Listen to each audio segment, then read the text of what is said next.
Have you ever felt watched, like really watched, even when there's no one around? That kind of awareness that starts in your spine and trickles down until your hands start to sweat and you can't explain why? That's what I felt every night on the late shift at Walmart, but I always brushed it off, until the night it almost got me killed. I work the overnight stocking shift at a 24-hour Walmart in a small town outside Atlanta. It's a boring, quiet job perfect for someone like me who prefers solitude and hates customer interaction. Most nights are dead quiet by 2 a.m., just a few weirdos wandering the aisles or sleeping in the parking lot. But starting around mid-July last summer, something changed. Something started watching me.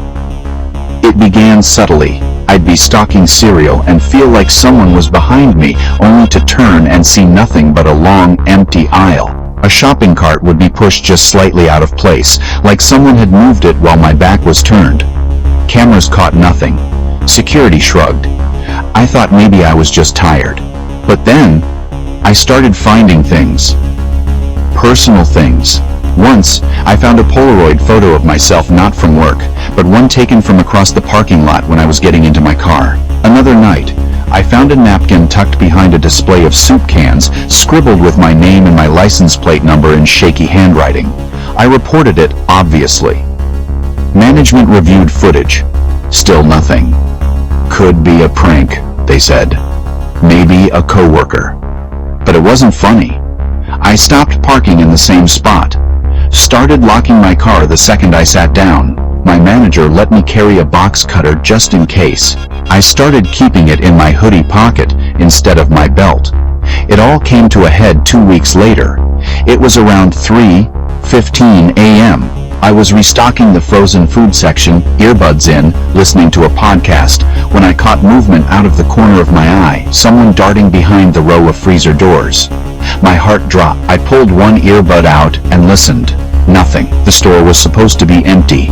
I crept toward the end of the aisle, heart pounding, gripping my box cutter. As I rounded the corner, I caught a glimpse of a man, skinny, pale, wearing a hoodie with the hood up, and no shoes. His eyes locked onto mine before he bolted down toward the garden center. I dropped everything and ran after him. By the time I got there, the sliding doors to the outdoor section were wide open. I stepped into the dark, cold air and scanned the parking lot. Nothing but fog and silence. That's when I heard my name whispered. Not yelled, not spoken, whispered. From behind the pallet of mulch bags. I spun around and saw him again, closer this time. So close I could see his face, half covered by a filthy cloth mask. I didn't even think. I just ran. Back into the store, toward the front where I knew the security guard would be. I didn't even look back. I just ran like my life depended on it. When I got to the front, the guard was slumped over in his chair, headphones in, half asleep. I grabbed his shoulder and practically screamed, "There's someone in the store!" He jumped up, dazed, and called the cops. We waited together while they searched the place, aisle by aisle. Nothing. No sign of the guy. No footprints in the mulch. No one on the cameras. It was like he'd never been there. But I knew he had. I could still smell the sweat on his hoodie, the sour stink of his breath from when he whispered my name. After that night, I quit. Management said I was overreacting. Maybe it was just a homeless guy. Maybe it was a nightmare. But I know what I saw. And I know he had been watching me for weeks, studying my habits, learning when I'd be alone. I moved back in with my parents and took a day job somewhere else. But I still can't walk into a Walmart without scanning the corners for shadows or checking behind every aisle. Every time I hear someone whisper, even on TV, I get that feeling in my spine again. I don't know who he was. I don't know what he wanted. But I know one thing for sure. He's still out there. And I don't think I was his first target. Have you ever locked eyes with someone and instantly felt like you weren't supposed to? Like somehow, by simply noticing them, you'd made yourself a target? That happened to me in a Walmart, and what followed still messes with my sleep every single night. This took place in 2021 in a town called Waco, Texas. My wife was out of town for a conference, and I was home alone with our 6-year-old daughter, Emma. On a rainy Saturday night, I decided to make a quick run to Walmart before it got too late. Emma was watching cartoons, so I told her I'd be 20 minutes max. I grabbed my hoodie, keys, and headed out. The store was quieter than usual. Rain tends to keep people in. I remember passing the greeter, who didn't even look up from his stool. I made my way through the front aisles toward the pharmacy section to grab some cough syrup. As I turned down aisle 6, I saw her, an older woman, probably in her 60s, standing completely still in front of the cold medicine. She wasn't shopping. She wasn't comparing prices. She was just staring straight ahead at the shelves, not blinking, not moving. Her cart was empty, and she was holding one of those giant handbags close to her chest. I froze halfway down the aisle. Something about her gave me a weird gut feeling, but I tried not to be rude, so I just cleared my throat and said, "Excuse me," hoping she'd move. She didn't even flinch. I slowly reached for the syrup a few feet to her left, keeping my eyes on her. That's when she turned her head slowly and looked right at me. Her eyes were the most lifeless things I'd ever seen. Not angry, not sad, just empty. And then she smiled, but it wasn't normal. It was wide, wrong. Like her skin didn't quite fit her face. I grabbed the bottle and backed away, mumbling, "Have a good night," and practically walked to the self-checkout. When I turned to look, she was still standing there, holding her bag, staring at me. I paid, bagged my items, and hurried out to the parking lot. The rain had picked up and thunder was rolling in. I unlocked the car and climbed in, trying to shake off the weirdness. That's when I saw her again through the glass of the automatic doors. She was standing just inside the entrance now, still staring, still smiling. I floored it out of the lot and kept checking my rear view, but no one followed. I felt a little silly by the time I got home. Maybe she was just mentally unwell or confused. I tucked Emma in, double-locked the door, and went to bed. That should have been the end of it, but it wasn't. At around 3:12 a.m., I woke up to a sound. Not from inside the house, but from my driveway. A soft metallic click, followed by the sound of slow footsteps on gravel. I looked out my bedroom window, and my stomach dropped. That same woman, same clothes, same bag was walking slowly up to my porch. She wasn't carrying an umbrella. Her hair was soaked and hanging in her face, but she moved with purpose. I grabbed my phone and called the police immediately. I watched as she reached the door and just stood there, staring, not knocking, not speaking, just waiting.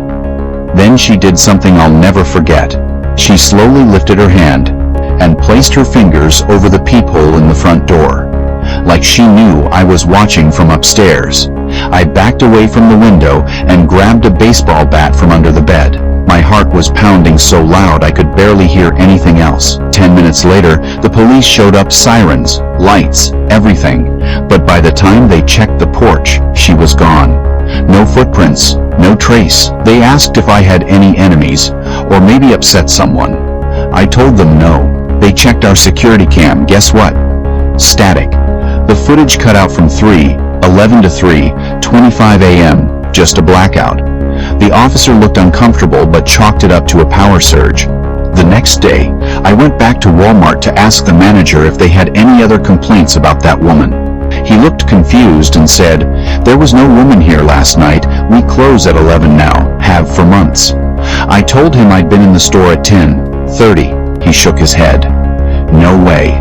Doors were locked. Only staff were here. I pulled up my receipt. It showed a purchase time of 10:37 p.m., but from 2 weeks earlier. I still have it saved in my phone. I showed him, and he just walked away, saying, "Maybe try a different store next time." I don't know who or what she was, but I never saw her again after that. I moved to another town within the month, and I don't shop alone at night anymore. But sometimes, when I'm driving at night, I swear I see a woman standing by the side of the road, empty cart, empty eyes, waiting for someone to notice her again. You ever work a job so quiet at night that you start to wonder if you're the only person awake in the whole city? That's what the graveyard shift at Walmart feels like sometimes. But the worst thing I've ever seen on the job didn't happen in some loud moment, it happened during complete silence. In aisle 12 at exactly 3:33 a.m. I was hired in late 2020 as overnight security for a 24-hour Walmart in Flagstaff, Arizona.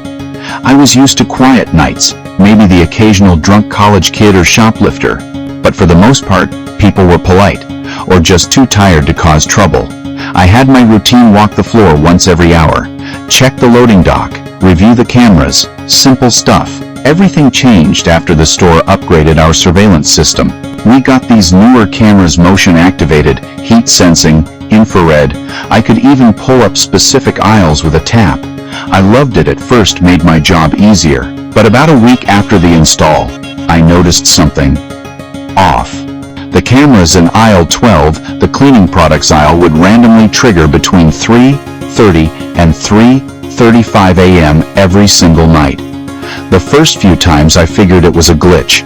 Maybe the HVAC kicking on, or some product reflecting light, oddly. But then the heat signature started. At exactly 3:33 a.m., the sensor would register a human-shaped figure for 3 seconds, just standing there, no movement, then gone. I finally decided to check it out myself. I brought a flashlight and made my rounds as usual. Then, at 3:32 a.m., I walked toward aisle 12. My walkie crackled for a second. Dead static. Then nothing. As I turned the corner, my stomach dropped. The air felt thick, heavier. I know how stupid that sounds. It's a Walmart, not a cave, but I swear the whole place felt off. I scanned my light down the aisle. Nothing. Bleach bottles, detergent, paper towels.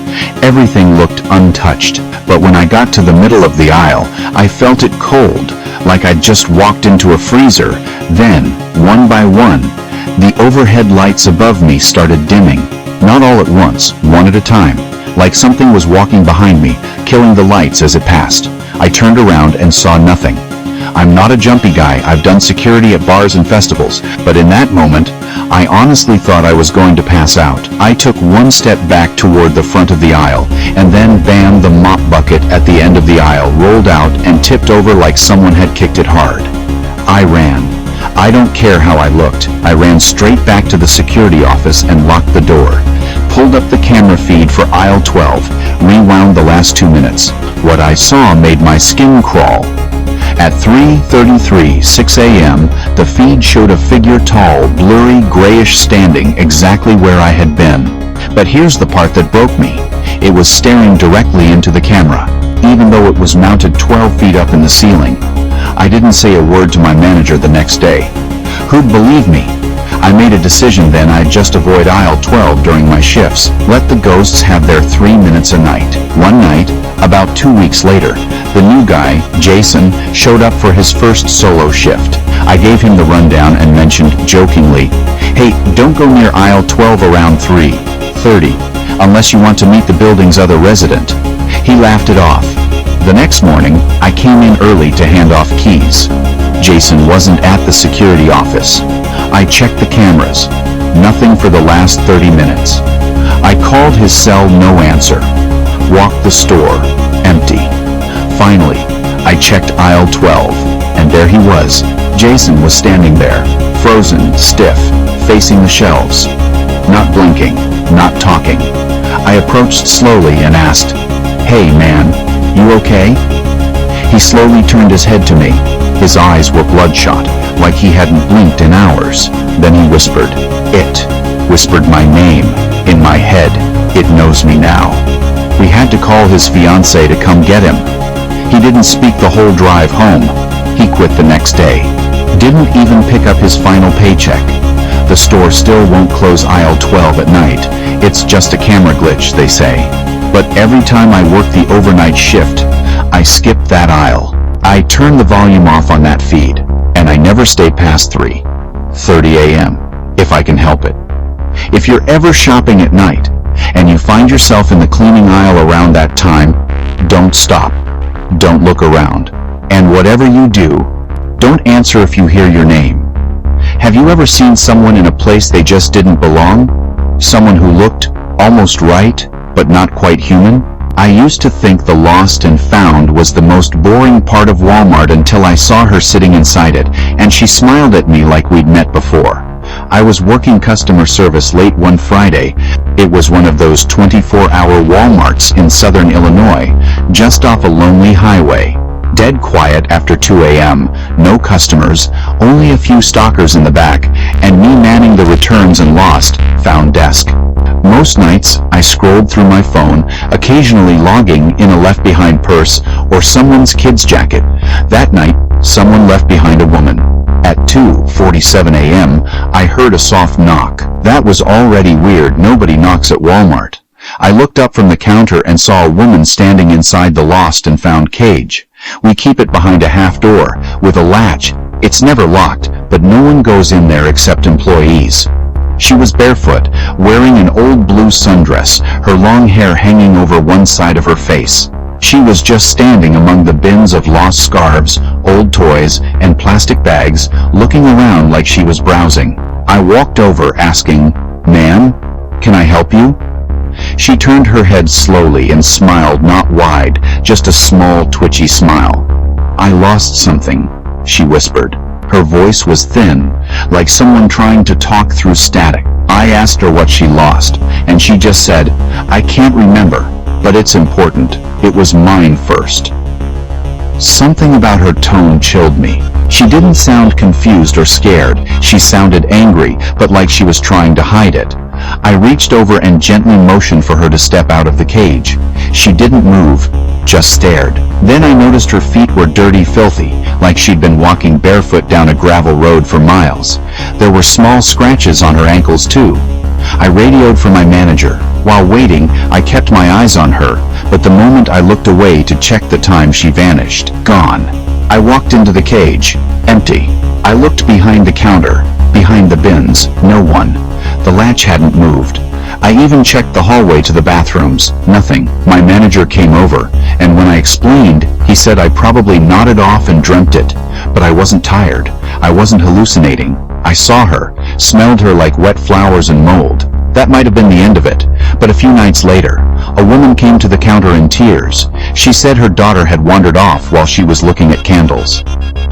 Security helped her search. 10 minutes later, the little girl was found sitting calmly inside the lost and found cage, holding a yellow flower. No one had seen her walk in. When asked where she got the flower, she said, "The lady in blue gave it to me." I nearly quit that night. But the final straw happened a week later. I was closing out a return with a guy who looked like he was on something scruffy, twitchy, kept looking over his shoulder. He paused mid-sentence, staring behind me. I turned and saw nothing. He backed away and whispered, "She's standing right there." I asked, "Who?" His eyes were huge. "The barefoot woman in the blue dress. She's looking through the bags." I turned again. Still, nothing. The guy refused his refund, dropped his item on the floor, and left the store without another word. I checked the cameras from my terminal. At 2:47 a.m., the same time I first saw her, the feed showed the customer at the counter, staring past me. But in frame, near the lost and found bins, was movement. Not a full figure, just the edge of a blue dress, fluttering like someone had walked by, except no one else was on shift near me. I haven't seen her since, but every night that I work the desk, I get this feeling around 2:45 a.m. Like someone is standing just out of sight. I don't turn around anymore. I don't check the bins after dark. And if you're ever at a Walmart late and you see someone barefoot in the customer service area, don't ask her what she lost. She's not looking for an item. She's looking for you. You hear all kinds of strange stories when you drive for Uber at night. Drunk passengers, awkward rides, flirty weirdos, sometimes even creepy ones. But what happened to me on a rainy Tuesday in March wasn't just strange. It was wrong in a way that I still can't explain. I've moved cities since then. I don't drive anymore. And sometimes I still wonder if he's in here with me somehow. It started like any other night. I had a stretch of insomnia going on, and driving gave me something to do besides lying in bed staring at the ceiling. I logged on around 9:30 p.m. and figured I'd work until maybe 2 a.m. if the rides kept coming. The weather wasn't great, low, dragging rain clouds and a mist that turned every headlight into a blur. Business was slow, but steady. I was parked near a gas station off Route 47 in Jersey, sipping on a bottle of orange Gatorade when the ping came in. Pickup. No name, cash ride. Just an address near the edge of a residential development. The pin was weird. It wasn't quite on a house, more like near a wooded shoulder. I almost declined it, but I had just filled up, and I figured if it was sketchy, I could always cancel when I got there. When I pulled up, I saw him standing in the shadows under a flickering streetlight. He was wearing a black hoodie with the hood up, dark jeans, hands in his pockets. He didn't wave. He just walked up to the passenger side and got in without a word. My windows fogged slightly from the temperature difference. He smelled like wet dirt. Not sweat, not BO, just earth. I said, "Hey man, how's it going?" No answer. He just mumbled, "Drive straight. I'll tell you where to turn." No location on the app, no destination listed. I probably should have insisted he enter it, but something in his tone made me uneasy about pushing. I told myself maybe he's just high, drunk, or autistic. Whatever. One ride, then done. We drove in silence for about 10 minutes. He kept giving me soft, one-word directions. Left. Straight. Right at the fork. We left the suburban grid and wound through a stretch of woodland that grew darker and more claustrophobic with each mile. The rain picked up. My GPS wasn't showing anything anymore. It was like the road we were on didn't even exist on the map. Eventually, we passed an old, half-collapsed barn and a rusted fence, and he said, "Pull over here." There was no house, no lights, just trees and mist. I stopped the car. He didn't move. A full minute passed. I asked, "You good?" He turned slowly and looked at me for the first time. His eyes were the palest gray I've ever seen. Not white, not blind, just empty, like stones. "I left something in the back," he said. "I need you to go get it." I blinked. "What?" "It's under the seat. Reach back and grab it." I glanced in the rearview mirror. Nothing was there. Just the empty seat. No bag, no box, nothing. Then I realized he hadn't brought anything in with him. I turned back around to tell him that, and the passenger seat was empty. I didn't hear the door open. I didn't see movement. He was just gone. I whipped my head around. Nobody outside. No footprints. The mist swirled thick and cold around the car, but it was silent, too silent. Even the rain sounded muffled, like I was underwater. My phone buzzed violently in the cup holder. New ping, pickup, same address I was sitting at. The name, return him. I swear to God. That's what it said. My fingers were trembling so hard, I almost dropped the phone. I canceled the ride instantly and peeled out, tires spinning in the mud. I didn't stop driving until I hit the well-lit stretch of highway and the GPS started working again. But it didn't stop there. That night, I parked in my apartment complex and turned off the car. I sat there for a second, trying to breathe, trying to make sense of what happened. When I finally worked up the nerve to go inside, I turned around, and the back seat wasn't empty. There was something in the middle seat. A depression. A shape. I opened the door, nothing there. But every time I got into the car after that night, the same thing would happen. No matter how often I cleaned the seats, or how many times I shined a flashlight back there at some point, I'd feel that presence again. The seatbelt would be slightly pulled, like someone buckled in. The air would turn cold, just behind me. I stopped driving Uber a week later. But things didn't get better. One morning, I found muddy footprints in the hallway of my apartment, leading from the front door to my bedroom. Just one pair, heavy, like someone walked in and vanished. Another time, I heard the Uber app open on my phone in the middle of the night by itself. It buzzed. When I looked at it, the map was open, and the little car icon was driving itself, tracing a route into some nameless gray forest with no streets or labels. Then there was the voicemail. A week after the ride, I got a missed call from unknown. When I checked the message, it was just static, followed by my own voice whispering, "Return him." I don't know what he was. I don't know if he ever got out of my car, or if he's still here, watching me from the corners of my apartment. I moved 3 states away, sold the car, got a desk job. I don't go out at night. I don't drive anyone, and I never answer ride requests that don't list a destination, because some passengers, they don't want to go somewhere. They want to take you with them. Story 2. The Girl by the Overpass. I used to pick up late-night Uber fares in the rougher parts of town. Not because I liked the danger, nobody really does, but because that's where the money was. Surge pricing after midnight meant every ride was worth double, sometimes triple, what it would be during the day. I'd drive until 3 or 4 in the morning most weekends. It was steady cash and kept my mind off other things. Most of the time, the worst I encountered were drunk frat guys vomiting into a paper bag, or couples in the middle of screaming matches. I had pepper spray in the glove compartment and a mini bat wedged beneath the seat, just in case, but I'd never had to use either. Not until the night I picked up that girl under the overpass. It was a Thursday night, or technically Friday morning, just after 2:40 a.m., I was parked near a 24-hour diner, nursing a gas station coffee and debating whether I should call it a night, when a ping lit up my phone. The pickup location was off a narrow access road beneath the I-90 highway. I squinted at the screen. The name was just L. No profile pic, no rating history. The pin was dropped near a stretch of road I'd always avoided. Too many stories of people getting mugged, or worse. The place had no streetlights, and it butted up against a stretch of dead forest and some half-demolished factories from the 1950s, the kind of place that felt like a ghost or two baked into the bricks. Still, I figured someone might be stranded. I accepted. It took me maybe 10 minutes to get there.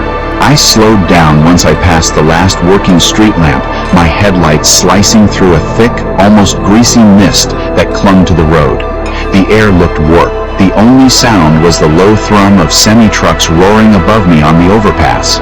The rest of the world had gone quieterly so. And then I saw her. She stood on the shoulder of the road, facing me. A girl, maybe 19 or 20, dressed in a thin white cotton dress that barely reached her knees. It was wet, sticking to her skin in places, and her long black hair clung to her cheeks. She wasn't moving, just standing, waiting. There was no phone in her hand, no purse, no coat. Every instinct told me to leave. I rolled down the passenger window just a crack. "Did you call an Uber?" She didn't say anything, just gave a small nod and walked around to the back seat. She got in without a word, shut the door softly, and folded her hands in her lap. Something about the way she moved. It didn't seem natural. Too smooth, too quiet. I clicked the ride as started on my phone, even though it never actually loaded the destination properly. "Where to?" I asked, glancing in the rearview mirror. She looked up at me then, and I swear to God her eyes were the emptiest things I've ever seen. Not blank like someone tired or sad, but void-like, hollow, like the space behind them didn't lead to a human brain at all. "I need to go home," she said softly. Her voice barely registered above the heater, but the words were clear. I asked for the address, and she recited one from memory, a long stretch of numbers and street names out in a rural township about 50 minutes away.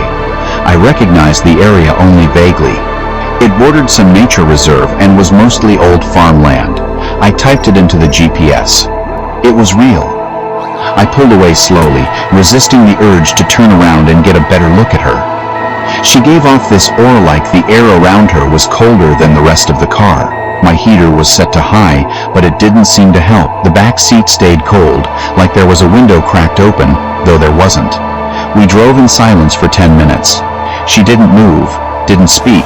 I glanced in the mirror a few times, expecting to catch her looking at her phone or out the window, but she just stared straight ahead, lips parted slightly, breathing shallow, like she was waiting. For what? I didn't know. Then she spoke again. "He took my shoes." Her voice was so sudden I jumped slightly in my seat. I looked back. She hadn't moved. "What did you say?" "He took my shoes," she repeated, her tone even. "Said I wouldn't be needing them. Said I wouldn't be walking after tonight. That sentence landed in my gut like a punch. It was the way she said it, like she wasn't frightened or confused. Just stating a fact. Like she'd been told this before. Like it had happened. I didn't know what to say. I stared at the road, hands clenched on the steering wheel. "You okay?" I asked eventually, as gently as I could. "You want me to take you to a hospital? Or the cops?" "No," she said. "He'd find me there. He always finds me." Something about that made my stomach turn. Not the words, but how she said them. No urgency. No desperation. Just resignation. Like she'd accepted whatever was coming for her and was simply playing out the motions. I didn't know how to respond. Every Uber driver runs into the occasional weirdo or someone mumbling to themselves after a night of partying, but this didn't feel like that. This felt calculated. Her words carried weight, like they were soaked in something heavy and old. As I kept driving, I tried not to look in the mirror too much, but it was hard not to. Something about her presence in the back seat was magnetic in a sickening way, like staring at a deep wound or a car crash. You didn't want to see it, but you couldn't look away. "I tried to run," she said after a long pause. "He caught me near the overpass, said I belonged there, said the road was part of me now." I gripped the steering wheel tighter. "Who caught you?" She didn't answer. My GPS showed we had 35 minutes left. I thought about pulling over, asking her to get out, calling the cops, anything. But something told me that wouldn't help. I felt like I'd already crossed some line just by picking her up. Like I was in it now. About 5 minutes later, I noticed something strange in the rear view. Not with her, but with the back seat itself. It was wet, not damp-soaked, like she'd climbed into my car straight from a lake. The seat cushion was visibly darkened beneath her, and water droplets beaded on the inside of the window beside her. But there hadn't been any rain that night, and I didn't hear water dripping off her when she got in. I tried to keep my voice calm. "Were you in the river?" She looked up at me slowly, and for a moment, her expression flickered. Her lips trembled like she was about to cry, but then it was gone. "I was under it," she whispered. "Not in it. Under." My skin crawled.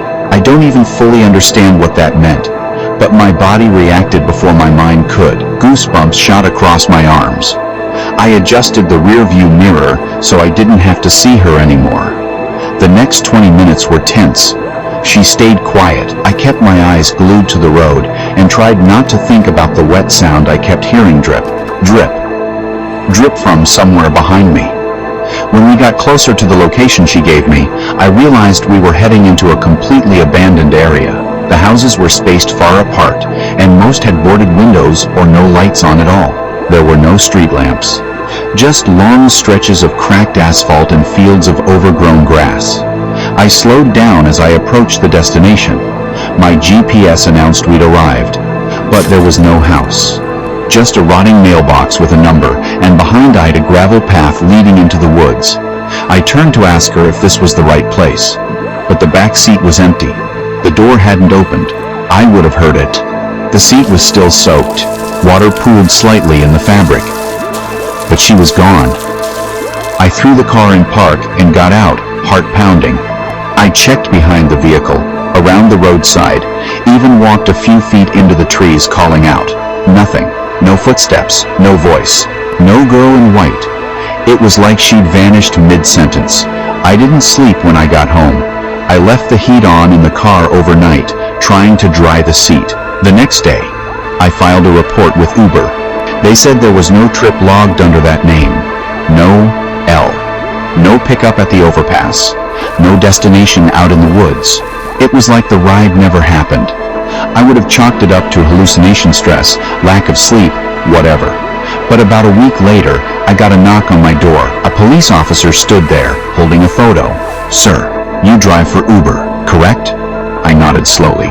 He held up a photo of a missing girl. Thin, pale, long black hair, white dress. "You ever seen her?" I stared at the photo for a long time. "Yeah," I said. "I picked her up a week ago." His brow furrowed. "That's impossible." I asked why. "She went missing 4 years ago," he said. Body was never found. Last seen walking near the I-90 overpass. Rumors were she was running from someone. Her ex, maybe. We got an anonymous tip saying a driver picked her up recently. Thought you might know something. My stomach dropped. I told him what I could, but left out the weird parts. Just said I dropped her off near that abandoned area and that she'd left mid-ride. He jotted it down and thanked me, but I could tell he didn't really buy it. Before he left, I asked him something. Did anyone ever find her shoes? He blinked. Excuse me? Her shoes, I repeated. She told me. Someone took them. Said she wouldn't need them. The officer stared at me for a few seconds too long, then said quietly, "That was in the report. How'd you know that?" I shut the door without answering. That was 6 months ago. I don't drive Uber anymore. I don't go near the overpass. And sometimes, when I leave the house early in the morning, I find wet footprints on my driveway. A month after the officer visited me, I sold the car. I didn't care about the value. I didn't even want to sit in it again. No matter how much I cleaned it, the back seat stayed cold. Not physically, spiritually. It felt cold, like the air itself refused to touch it. And no matter what I did, the dark soaked patch kept coming back, even after shampooing and heat drying. It was like that part of the seat remembered her. I thought getting rid of the car would end things, that it would sever whatever thread had tied her to me, but it didn't. The dreams started shortly after. Every night, I'm back in the Uber, the dash glowing faintly, the highway ahead endlessly dark, and in the rearview mirror, she's there, not moving, just watching. Her hair hangs wet and matted across her cheeks, and every time I look up, she's closer.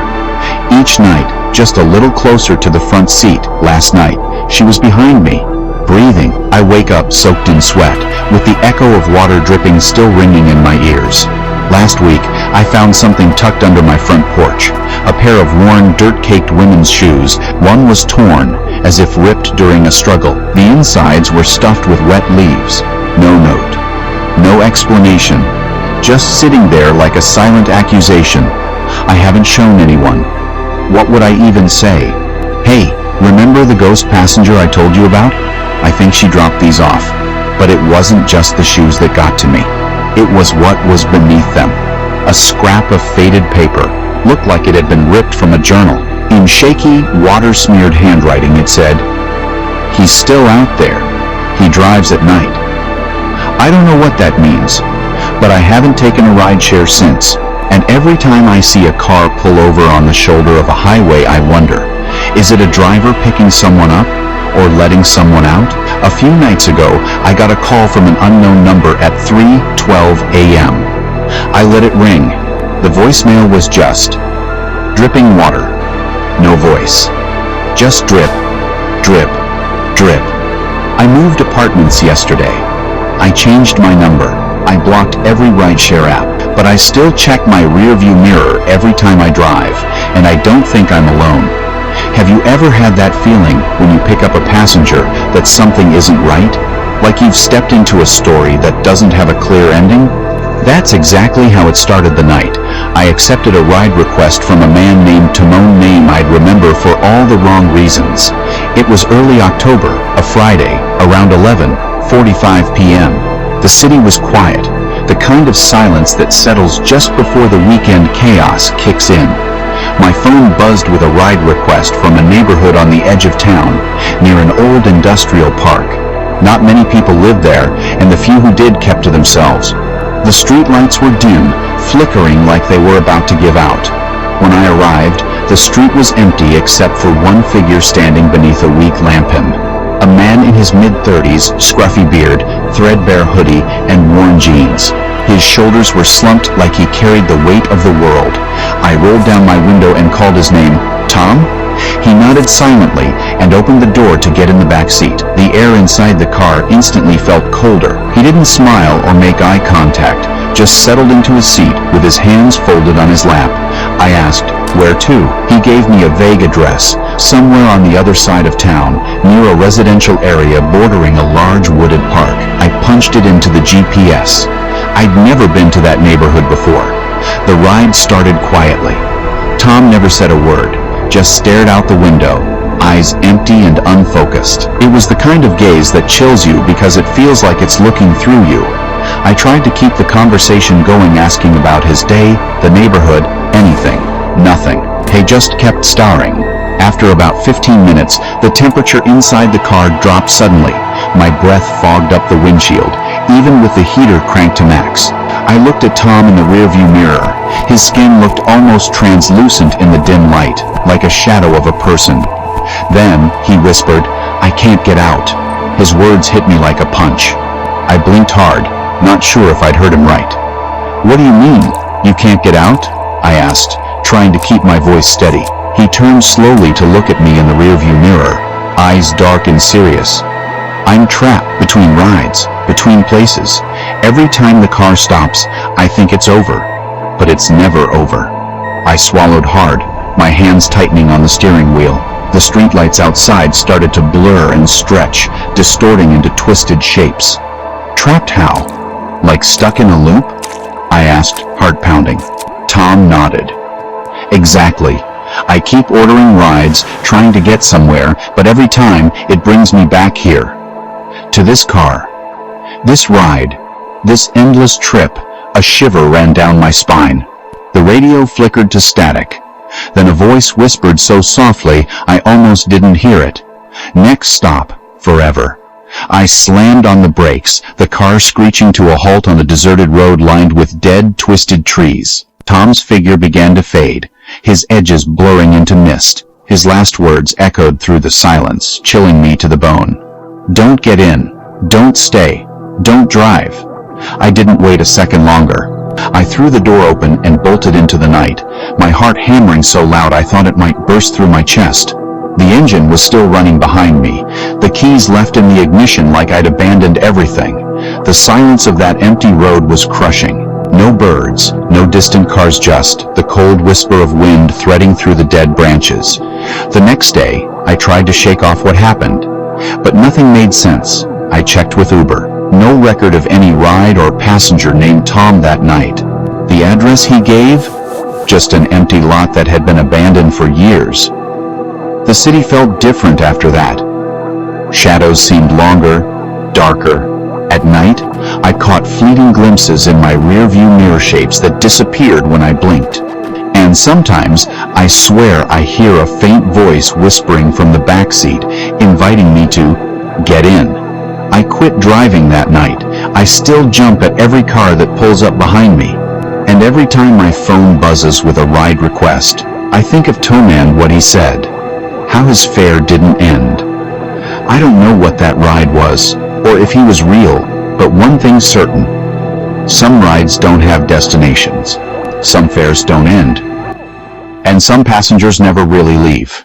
Have you ever made a split-second decision on a road trip that instantly filled you with regret? That gut-wrenching feeling when you realize you're completely alone, lost, and nobody would ever find you if something went wrong?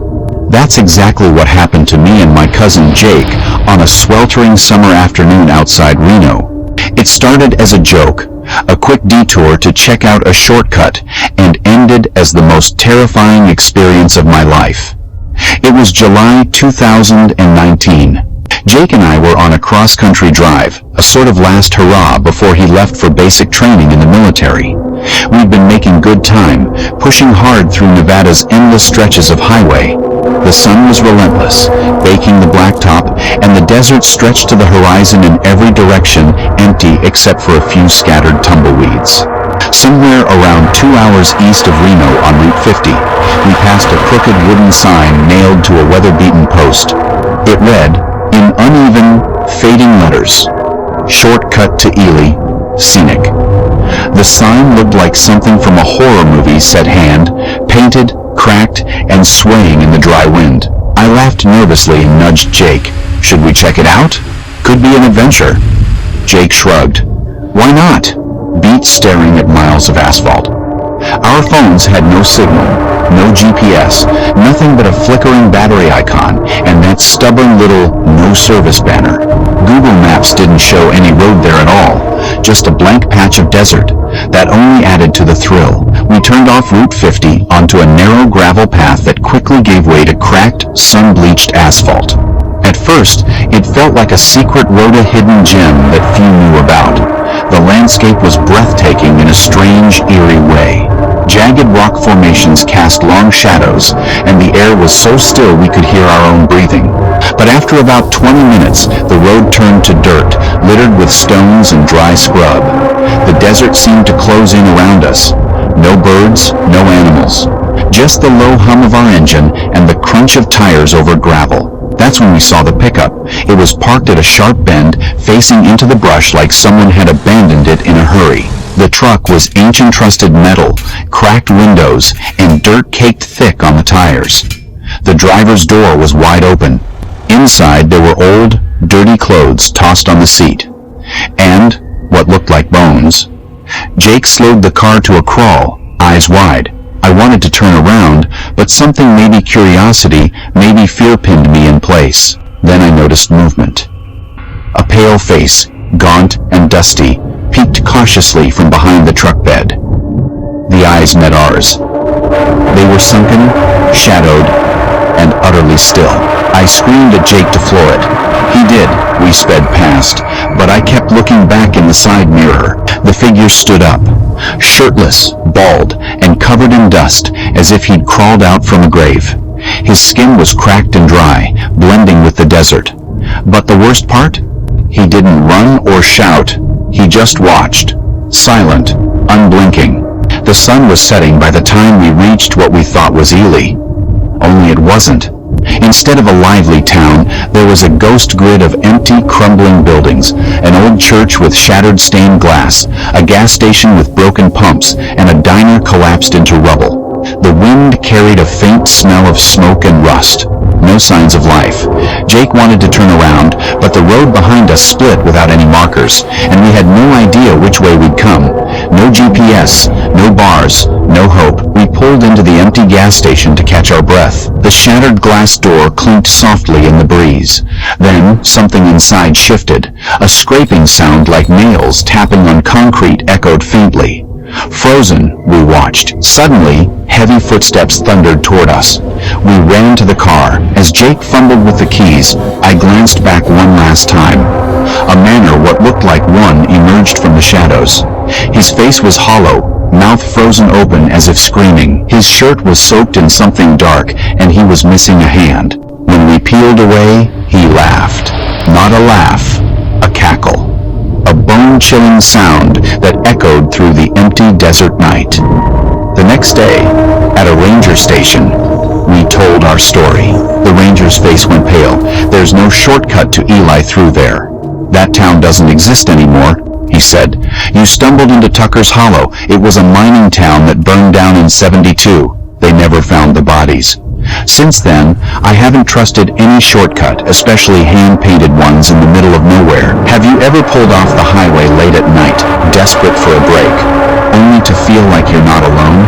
Not just a creepy feeling, but a deep, bone-chilling certainty that someone or something is watching you. I always thought those feelings were just my imagination.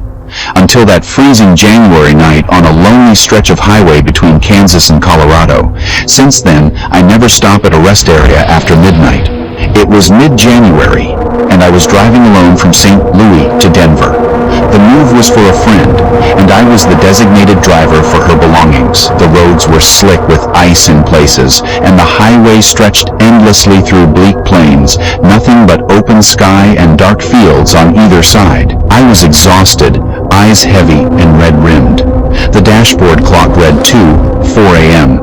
I was gripping the wheel tight, fighting to keep my focus. Then I saw the sign for a rest stop, just off the interstate, a single building with a couple of flickering lights. Perfect. I pulled in, relieved. The parking lot was deserted except for one rusted pickup in the corner. The wind moaned through the empty space, rattling a loose trash bin by the building's edge. Inside, the fluorescent lights buzzed overhead, flickering every few seconds. The air smelled stale, like cold concrete mixed with a faint chemical bleach scent. I went straight to the men's room and chose the last stall, the one furthest from the door. It was a habit. I locked the door, moments, and just as I was about to relieve myself, I heard it, breathing, not my own. It was faint, but clear, slow, deep inhales, followed by long, shaky exhales. The kind of breath you make when you're terrified or trying not to be noticed. My heart stopped. I told myself it was a trick of the echoing concrete walls, maybe the wind outside, but the breathing was steady and close. I froze, straining to hear. It was coming from the stall next to me. I had seen no one else enter. I looked down, half expecting to see shoes or a shadow, but the floor was empty. No sounds of movement except that ragged breathing. Suddenly, the creak of the stall door made me jump. It was a soft groan, like someone shifting their weight. I zipped up quickly and tried to open my stall door. It wouldn't budge. The push bar was jammed. Panic set in as I pushed harder, but it stayed locked. My mind raced. What if someone was blocking the door? What if they were trying to trap me? The breath continued, but now there was another noise. A slow, scraping sound like nails dragging across the tiled floor. I turned around just as the door of the next stall opened. There was no face, just a thin, pale hand sliding along the bathroom mirror. Its fingers were too long and bent in impossible angles, blackened and twisted like burnt twigs. No sound, no voice, just the faint dragging as it traced the mirror's edge. I stumbled backward, my heart pounding so hard I thought it might burst. Then the jammed door gave way, and I burst out into the cold night air, lungs gasping for fresh oxygen. I locked myself in my car, doors rattling from the wind, and slammed the ignition. I peeled away so fast, I left tire marks on the asphalt. For miles, I kept checking the rear-view mirror, but there was nothing behind me. When I stopped at a gas station just before dawn, I noticed a wet handprint smeared on the inside of my back window. It was a handprint I didn't leave. The clerk at the station listened carefully when I told him my story. He looked grim. That rest stop past mile marker 212? They shut it down 5 years ago after a trucker went missing inside. His rig was found outside, but he was never found. Some say the place is haunted. Sometimes when I'm alone in my house late at night, I swear I can hear slow, heavy breathing just outside my bedroom door. Have you ever wondered what might happen if you picked up a hitchhiker on a lonely highway? What if, after they got into your car, something was wrong? I never believed in horror stories until that early morning on Route 86 in Arizona, when a simple road trip became a nightmare I'll never forget. It was late May, just after a painful breakup.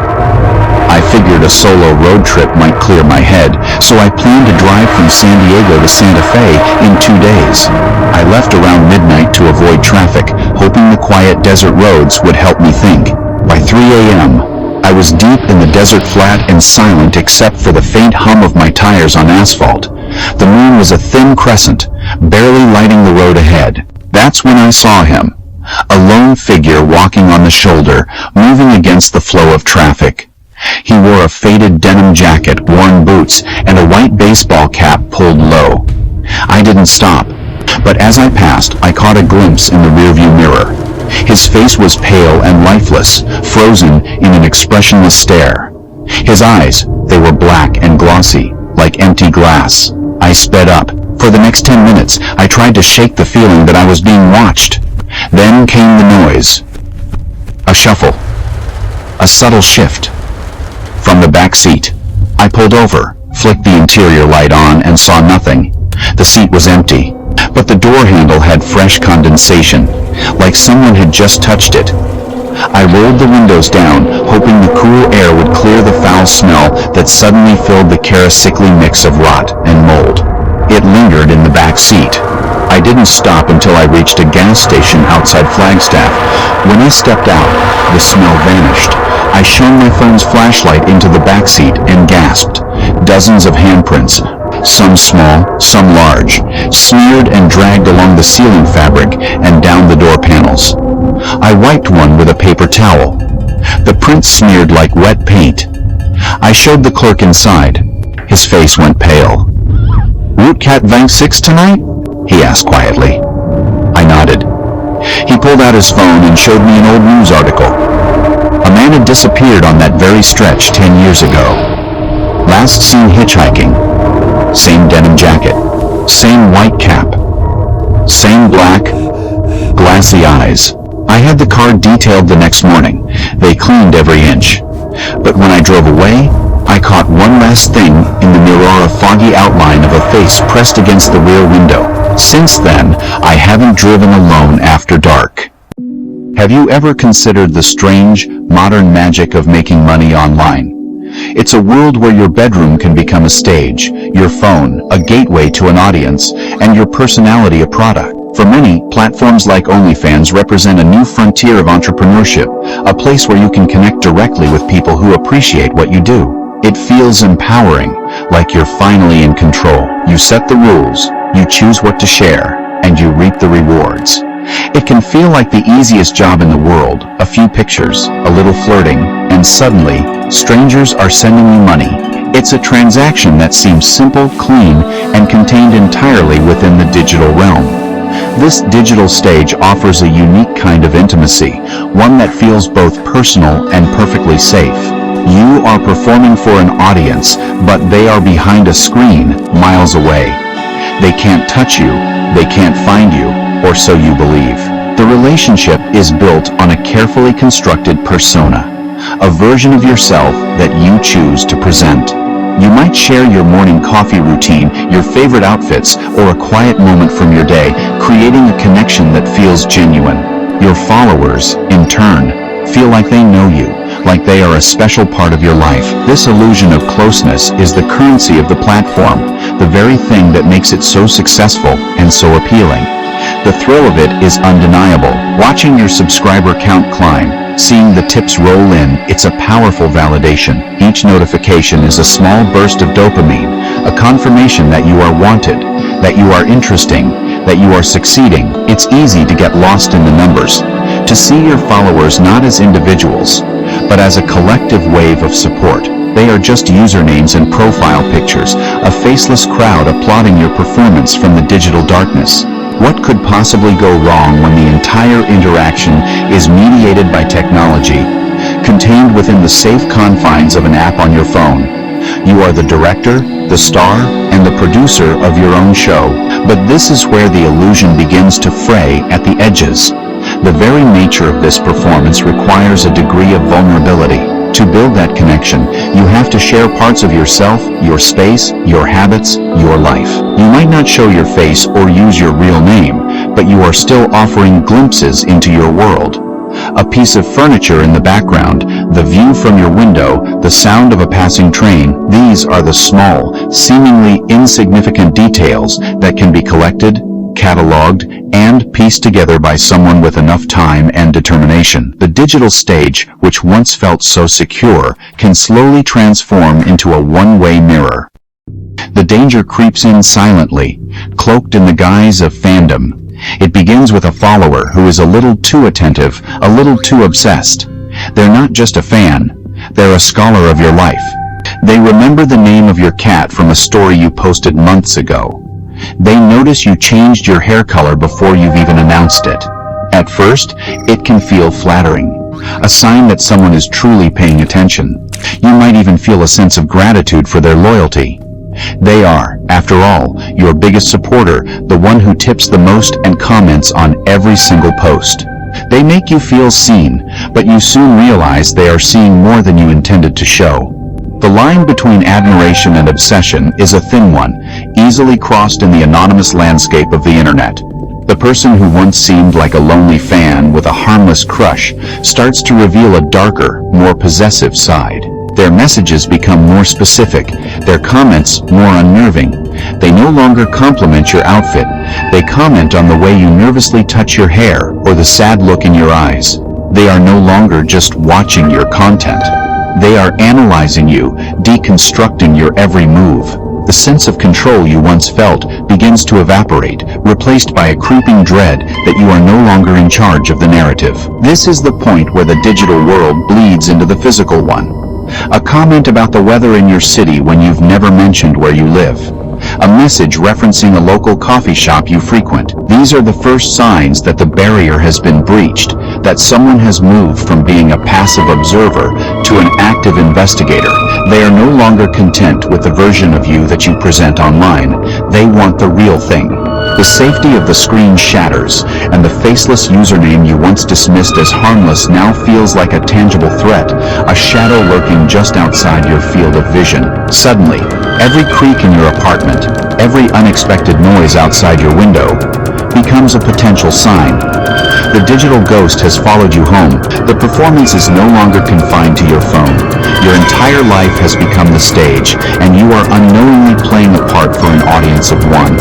The money, the fame, the validation, it all fades away, replaced by a single, terrifying question that echoes in the silence of your room. Who is really watching?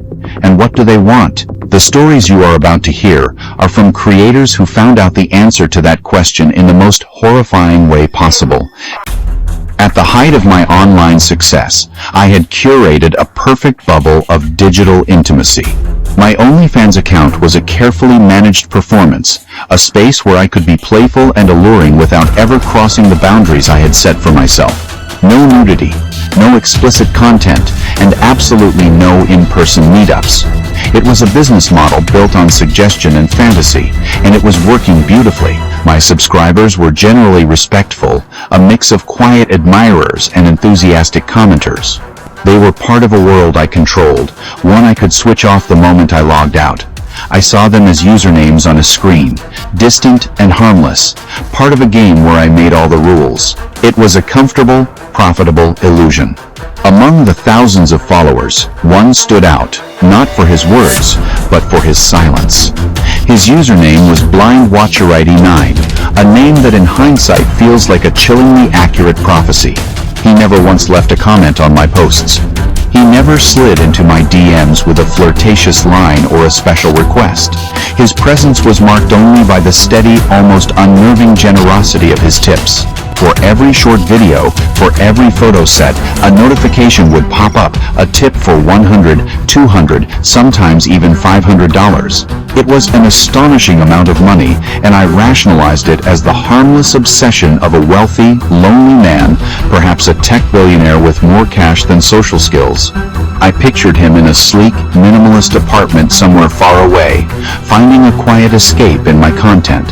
This pattern continued for months, his silent patronage becoming a reliable, if slightly strange, part of my income. I grew accustomed to his digital ghostliness. He was my top earner, the foundation of my financial success on the platform, yet he was a complete enigma. I would sometimes scroll through his blank profile, a default avatar and no information, and wonder about the person behind the screen. Was he old? Young? What did he do for a living that allowed for such casual extravagance? His silence made him a blank canvas onto which I projected my own assumptions, all of them safe, all of them distant. I told myself his lack of communication was a sign of respect, a quiet appreciation from afar. I never once considered that he wasn't watching from afar at all. The illusion of safety I had so carefully constructed was about to be shattered by a single, simple message. It arrived on a Tuesday morning, a day like any other. I had just posted a new video, a soft, artistic piece filmed in black and white. I was wearing a new satin robe, feeling elegant and serene as I moved through my sunlit apartment. It was a piece I was proud of, something that felt both intimate and tasteful. Less than 10 minutes after the video went live, my phone buzzed with a direct message notification. It was from him, BlindWatcherID9. His first ever message. My heart gave a little flutter of curiosity. Finally, the silent watcher was going to speak. I opened the message, and the words on the screen made the air in my lungs turn to ice.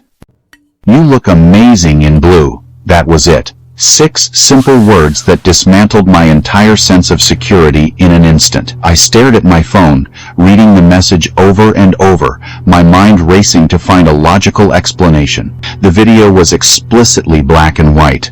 There was no color information in it at all. But I was, in that exact moment, still wearing the robe. And it was a deep navy blue. How could he possibly know that? My first thought was that it was a lucky guess, a 1 in a million shot. Or maybe I had worn the robe in a previous color photo and forgotten about it. I frantically scrolled through my entire post history, my fingers trembling slightly. Nothing. I had never shown it before. It was brand new. I tried to push the feeling of dread away, to rationalize the irrational. He was a superfan, I reminded myself. Maybe he had an encyclopedic memory of every item of clothing I owned, and was making an educated guess based on my style. It was a flimsy explanation, but it was the only one that allowed me to breathe. I didn't reply to his message. I didn't want to engage, to give him the satisfaction of knowing he had rattled me. I put my phone down, made a cup of tea, and tried to go about my day. But the message lingered in my mind like a dark cloud. A knot of anxiety had formed in my stomach, a cold, hard feeling that I couldn't shake. The digital wall between me and my audience suddenly felt terrifyingly thin. The next day, the fragile sense of denial I had built was completely obliterated. Another message from Blind Watcher ID 9 appeared. This time, it wasn't a compliment. It was a command disguised as a suggestion. "You should really close your curtains more," it read. "You're too pretty for the whole street to see." My heart didn't just sink, it plummeted. I dropped my phone on the couch and scrambled over to the window, my hands shaking as I yanked the curtains shut. The message confirmed my worst fear. This wasn't a guess. He wasn't just watching my videos. He was watching. The screen was no longer a barrier. It was a window he was looking through, from somewhere horrifyingly close. My apartment was on the 4th floor, a detail I thought gave me a degree of privacy.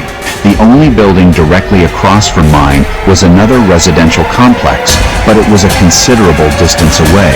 From that far, you wouldn't be able to see into my apartment with any clarity, certainly not well enough to discern the color of a robe or see me walking around.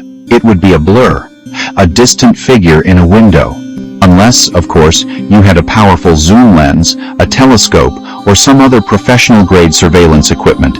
The thought of someone watching me with that level of intensity made my skin crawl. Or there was another, more terrifying possibility. What if he wasn't across the street? What if he was much, much closer? I immediately called my best friend, Lydia, my voice trembling as I recounted the two messages. Her reaction was instantaneous and firm. "Block him. Report him. Shut it all down." Her practicality was a splash of cold water, but a part of me resisted. It felt counterintuitive, but I felt a desperate need to know more, to understand the extent of the threat. Blocking him felt like closing my eyes while a predator was stalking me. I wanted to see him coming. I needed to know how he was doing this. So, against Lydia's advice, I kept the line of communication open, choosing to watch and wait. I didn't reply, but I obsessively checked his profile, hoping for some kind of clue. That's when I noticed the change. His username, the familiar and creepy Blind Watcher ID 9, was gone. In its place was a string of numbers separated by periods, 127.0.0.1. At first glance, it looked like random gibberish, maybe a system glitch or a temporary username assigned after a profile update. I almost dismissed it as nothing, another strange quirk from my strangest subscriber. But my curiosity got the better of me. I copied the numbers and pasted them into a Google search bar, my heart pounding with a mixture of fear and anticipation. The search results loaded, and the technical definition that appeared on my screen sent a fresh wave of nausea through me. It was a loopback IP address. In the simplest terms, it means local host. It means this computer. It means home. The symbolism was not lost on me. It was a message. He was telling me he was home, but the context felt sinister, possessive. Was he referring to his home, or was he making a statement about mine? The ambiguity was suffocating. That night, sleep was impossible. I lay in bed, staring at the ceiling, every shadow in my room looking like a figure, every creak of the building sounding like a footstep. My phone, which had once been a tool for my empowerment and income, now felt like a direct line to a monster. And then it buzzed again. A new message. This time, it wasn't text. It was a photo. My thumb hovered over the notification, a war raging inside me between the terror of not knowing and the terror of what I might see. I took a deep breath and opened it. The air was violently knocked from my lungs. It was a picture of me. Not a screenshot from a video, but a new, candid photo. I was sitting at my desk, my back to the camera, illuminated by the glow of my computer monitor. I was wearing my blue satin robe, my hair tied up in a messy bun. I recognized the moment instantly. It was from just 10 minutes prior, when I had been sitting there editing content, trying to distract myself from the fear. The angle was slightly elevated, looking down at me from the corner of the room. Beneath the photo was a caption, a question that felt like a physical threat. Should I say hi next time? He was in my apartment, or he had been. The room suddenly felt claustrophobic, hostile. I wasn't safe here. Pure, primal panic took over. I scrambled off my bed, my breath coming in ragged gasps. My first instinct was to check the locks. I ran to the front door, fumbling with the deadbolt. Lock. The chain was on. I rushed to the windows, checking each one. All securely latched. How could he have gotten in? How could he have taken that picture? My mind was a whirlwind of impossible scenarios. Had he picked the lock and slipped out without me noticing? Had he been hiding somewhere in the apartment the whole time? I stood in the center of my living room, turning slowly, my eyes darting into every dark corner. Then my gaze drifted upwards, towards the ceiling. A new, horrifying thought took root. What if he wasn't across the street? What if he wasn't even on my floor? What if he was above me? My hands were shaking so violently I could barely dial 911. When the police arrived, I showed them everything: the messages, the username change, and the terrifying photo taken from inside my own home. They were professional and listened patiently, but their response was dishearteningly lukewarm. They took a report, but they explained that without evidence of a forced entry or a direct physical threat of violence, their hands were largely tied. It's likely a sophisticated stalker, one of the officers suggested, his tone calm and measured, probably using a high-powered camera with a very long lens from a nearby building. He advised me to change all my passwords, double-check my online security, and, most chillingly, keep my blinds closed. His words felt like a dismissal of the violation I felt. I knew, with every fiber of my being, that this was more than a long-lens camera. Feeling utterly alone and unprotected, I took matters into my own hands. The next day, I went out and bought a Ring camera, mounting it on the wall in the small hallway, aimed directly at my front door. I unplugged my Alexa, my smart TV, anything connected to the internet that could potentially be compromised. That night, I tried to sleep with every light in the apartment blazing, but sleep was a luxury I couldn't afford. I just lay there, eyes wide open, listening. At 3:12 a.m., my phone lit up with another notification, another message from him. This time, there was no text, no caption. It was just a single devastating image. It was a photograph of my own front door, taken from above. The perspective was unmistakable. It was from the exact vantage point of the Ring camera I had installed just hours earlier. He had been there, standing right outside my door, looking down at it from the very spot where my supposed security device was mounted. I frantically opened the Ring app, my heart hammering against my ribs. The activity feed was completely empty. There was no recorded motion, no alerts, nothing for the entire night. The camera had been bypassed, hacked, or disabled. He knew about my attempt to protect myself, and he was mocking me for it. He was demonstrating his control, showing me that my flimsy defenses were nothing more than a child's game to him. He could get to me whenever he wanted. I had barely processed the horror of the new photo when a sound from across the room made me freeze. It came from my bedroom closet. A soft tap, almost imperceptible, like a fingernail lightly drumming on wood. My breath hitched in my throat. I stayed completely still, straining to hear over the frantic pounding of my own heart. Then, another sound. A faint, dragging noise, like something being gently pulled across the floor inside. Every horror movie trope I had ever seen flashed through my mind. I knew I should run, I should scream, I should call the police again. But a terrifying, morbid curiosity propelled me forward. I had to know. I had to see. I crept out of bed, grabbing the heaviest flashlight I owned and a large kitchen knife from the block. My approach to the closet door felt like it took an eternity. Each step was a deliberate, silent placement of my foot on the floorboards. I reached the door, my hand hovering over the knob, the cold metal of the knife feeling useless and small in my other hand. Taking one last, shaky breath, I yanked the door open, simultaneously flicking on the flashlight and pointing the knife into the darkness. My clothes hung there, undisturbed. Shoes were scattered on the floor. Nothing seemed out of place.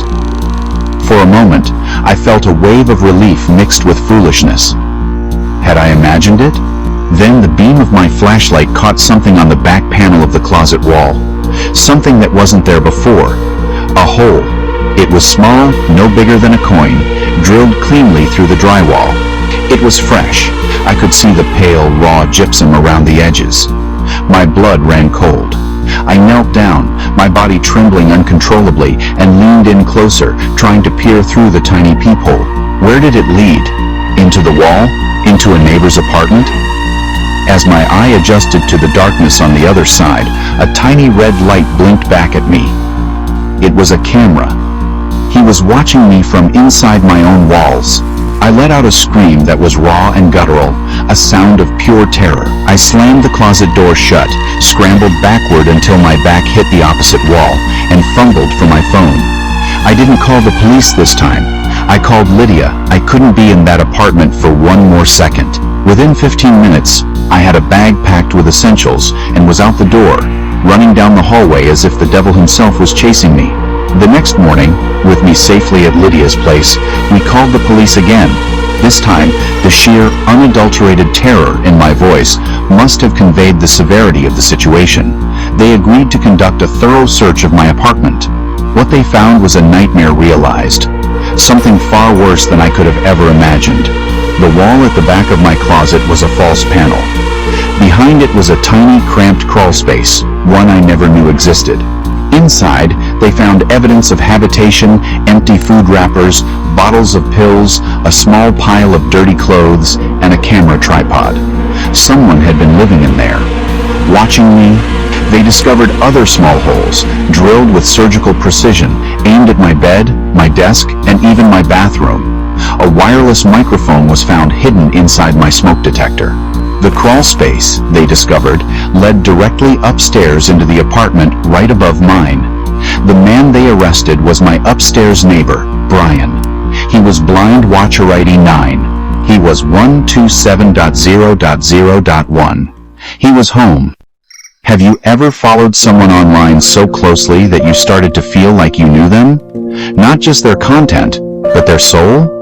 That's how it was with Lacey. In the vast, often impersonal world of OnlyFans, she was a beacon of authenticity. I'd been a subscriber for almost a year, and she was one of the first creators I ever felt a genuine connection with. She didn't just post glossy, impersonal photo sets. She shared her life. She would talk to the camera while doing her makeup, laughing about a clumsy mistake, or share stories about her day with the casual intimacy of a FaceTime call with a close friend. She had this incredible talent for making you, one of thousands of subscribers, feel like you were the only one she was talking to. She made you feel like you mattered. Her page was a comforting, consistent part of my daily routine. I knew her coffee order, her favorite brand of sweatpants, and the way her smile crinkled at the corners of her eyes when she was genuinely amused versus when she was just posing for the camera. This parasocial relationship was the core of her brand, and it was why her followers were so fiercely loyal. We weren't just subscribing to content, we were investing in a person. So when she suddenly went silent, the void was immediate and jarring. There was no final post, no taking a break for my mental health announcement, no farewell video. One day, the daily stories and weekly uploads just stopped. Her page remained active, a digital ghost town, but Lacey herself had vanished. At first, the community of her followers rationalized it. Burnout is common in the content creation world. Maybe she'd met someone and decided to pursue a private life. Perhaps she just got bored of the grind and moved on without feeling the need for a big goodbye. These were the logical, comforting explanations we offered each other in the comment sections of her old posts. But as days turned into a week, and a week turned into two, a sense of unease began to settle over her page. The silence felt heavier, more profound than a simple break. It felt like an absence, a sudden and unexplained disappearance that didn't fit the personality of the woman we thought we knew. Lacey was a communicator. Vanishing without a word felt completely out of character. Then, after nearly a month of total silence, a new post appeared. The notification sent a ripple of excitement and relief through her followers, but the feeling was short-lived. The post was a single photograph, and it was deeply unsettling. The image was blurry, taken in what looked like a dimly lit, unfamiliar room. It showed nothing but a hand resting on a dirty-looking surface. The nail polish on the fingers was red, but chipped and worn, a stark contrast to the perfectly manicured nails Lacey always had. There was no face, no context, no life to the photo, and the caption was even more unnerving. It was just a single character, a period, a full stop, an end.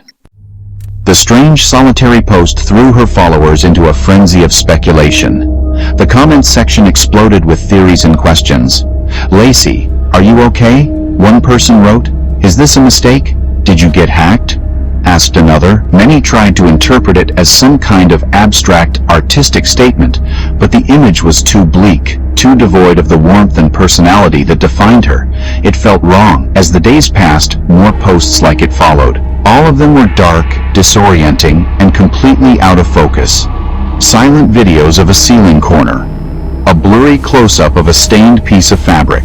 Her face was never shown again, but a palpable sense of dread began to permeate her page. Something was terribly wrong. I had only messaged her a few times in the past, back when she was active. She had even replied once, a sweet message thanking me for my support. Now, watching her page transform into this gallery of despair, I felt a desperate urge to reach out again. It was then that I received a message directly from her account. My heart leaped, hoping for an explanation. But when I opened it, there were only 2 words. "Help me." That was it. No punctuation, no context, no follow-up. Just a stark, terrifying plea that felt like a punch to the gut. I replied instantly, a frantic jumble of words. "Lacey? What's wrong? Where are you? Are you in danger?" I waited, staring at the screen, but no reply came. The message sat there, delivered but unread. The silence that followed was more frightening than any of the strange posts. It was a cry for help that had been swallowed by the void. I didn't know what to do. Call the police? What would I even tell them? It felt insane, but the sincerity of those 2 words was undeniable. It wasn't a joke. It was real. The very next day, a new video was uploaded to her page. This one was different. It was a tight, grainy close-up of her lips, slightly chapped and pale. The audio was filled with static, but underneath it, I could hear her whispering. She was repeating something over and over, her voice faint and hoarse. I put on my headphones and turned the volume all the way up, straining to decipher the words. She wasn't speaking words at all. She was repeating a series of numbers. I grabbed a pen and wrote them down, replaying the clip again and again. With a sense of dread, I opened Google Maps and began plugging in the numbers. They were coordinates. The pin on the map landed in a remote, desolate area deep in the forests of Oregon. It was an unincorporated patch of land near an old, disused logging road, about a 3-hour drive from where I lived. I stared at the satellite image, a dense canopy of green with no visible signs of civilization. A chill ran down my spine. This had to be a prank, some kind of elaborate alternate reality game she was playing with her followers. It was the only explanation that made sense. But the "help me" message echoed in my mind. What if it wasn't a game? What if this was her only way of reaching out? The thought burrowed into my conscience and wouldn't let go. I felt a strange, heavy sense of responsibility. If I ignored this, who else would even see it? That weekend, I made a decision that my friends called reckless. I filled my gas tank, packed a flashlight and a pocket knife, and started driving. As I got closer to the location, the cell signal on my phone grew weaker before disappearing entirely, leaving me alone with the GPS map I had thankfully preloaded. The paved road gave way to gravel, and then to a barely there dirt trail nearly swallowed by overgrown ferns. It matched the coordinates perfectly. I parked my car, the silence of the forest pressing in on me, and started walking. Every snapped twig under my feet sounded like a gunshot in the stillness. My heart was pounding a frantic rhythm against my ribs, a mix of fear and adrenaline. I was either walking into a hoax or something much, much worse. After about 15 minutes of pushing through the dense woods, I saw it. A decrepit cabin, its wood blackened with age and rot, half consumed by ivy. The front door was hanging from a single rusted hinge, leaving a dark, gaping maw. The stench hit me before I even stepped inside, a thick, suffocating smell of mold, damp earth, and decay. I forced myself to cross the threshold, my flashlight beam cutting through the gloom. The interior was a scene of utter squalor. A filthy, torn mattress lay on the floor, in one corner. Empty cans of cold soup and beans were scattered around it. But it was the other items that made my stomach clench with terror. A makeup bag, its contents spilled across the dirty floorboards, and a camera, propped on a tripod, aimed directly at the mattress. My flashlight beam moved from the camera to the floor beside the mattress. My breath caught in my throat. There was a dog collar of thick, heavy-duty leather, one bolted to a short, rusty chain. The other end of the chain was embedded deep into the wooden floorboards. This wasn't a game. This was a prison. As I backed away in horror, my light washed over the wall behind the mattress. Scrawled in what looked like smeared, dark red lipstick were 3 words that confirmed my deepest fears. The message was possessive, triumphant, and utterly chilling. It said, "She's mine." I stumbled out of that cabin, gasping for the cold, clean air of the forest. I ran, not looking back, my mind replaying the scene in a horrifying loop, the mattress, the camera, the chain. When I finally got back to my car, and drove far enough to get a sliver of cell service, I called the police. I tried to explain everything, Lacey, the cryptic posts, the coordinates, the cabin, but my voice was a frantic, barely coherent mess. They took down the information, but their tone was laced with skepticism. "We'll send a unit to check it out when one is available," the dispatcher said, his voice flat and procedural. The remoteness of the location meant it wasn't a high priority. I gave them all the evidence I had, but I felt utterly helpless, like I had screamed into a void. A week later, consumed by a gnawing anxiety, I drove back out there. I had to know if they had done anything. When I arrived, the cabin was still standing, but it had been altered. The mattress was gone, leaving a large, black scorch mark on the floorboards where it had been burned. The camera and tripod were gone. The empty food cans had been cleared away, and the lipstick message on the wall had been violently scraped off, leaving deep gouges in the wood. Someone had been there. Someone had cleaned the scene, sanitized it, erased the evidence. They knew I had found it. They knew someone was looking, and now they had covered their tracks completely. I kept checking Lacey's OnlyFans page, hoping for some sign, any sign, that she was okay. The page was still active, but the content grew progressively more disturbing. The posts were now mostly audio clips, muffled crying, the sound of heavy, deliberate footsteps on a wooden floor, and once, most terrifyingly, a low, distorted clip of what sounded like a man humming a nursery rhyme. Her subscriber count plummeted. The remaining fans who commented were divided. Some cruelly dismissed it as a creepypasta roleplay that had gone on for too long. Others were convinced she had died and that her captor was now sadistically monetizing her memory. The page had become a digital tombstone, a monument to her disappearance. Then, I found something that made my blood run cold. I was scrolling through TikTok one night when a video from another creator I followed popped up. It was an innocent, behind-the-scenes look at her filming setup, ring light, pretty backdrops, upbeat music. But as she panned her camera across her apartment, something in the background caught my eye. For a split second, through a darkened hallway behind her, you could see a figure, a woman, pale and gaunt, with long, dark hair and hollow, sunken eyes, was standing perfectly still in the shadows. It was blurry, a fleeting image, but I paused the video, zoomed in, and my heart stopped. It was Lacey. It looked exactly like her. I took a screenshot and sent a direct message to the TikTok creator immediately. "Who is the woman in your hallway in your latest video? Is she okay? That looks like a missing girl named Lacey." I attached the screenshot. Circling the shadowy figure, I waited for hours, refreshing my inbox obsessively, but there was no response. The next morning, I went to check her profile again, and it was gone. The entire account had been deactivated, vanished, just like Lacey. It was as if any digital trail that might lead back to her was being systematically scrubbed from the internet, one account at a time. The person holding her wasn't just keeping her captive, they were trying to erase her from existence. This realization sparked a new kind of obsession in me. I was no longer just a worried fan. I was an archivist.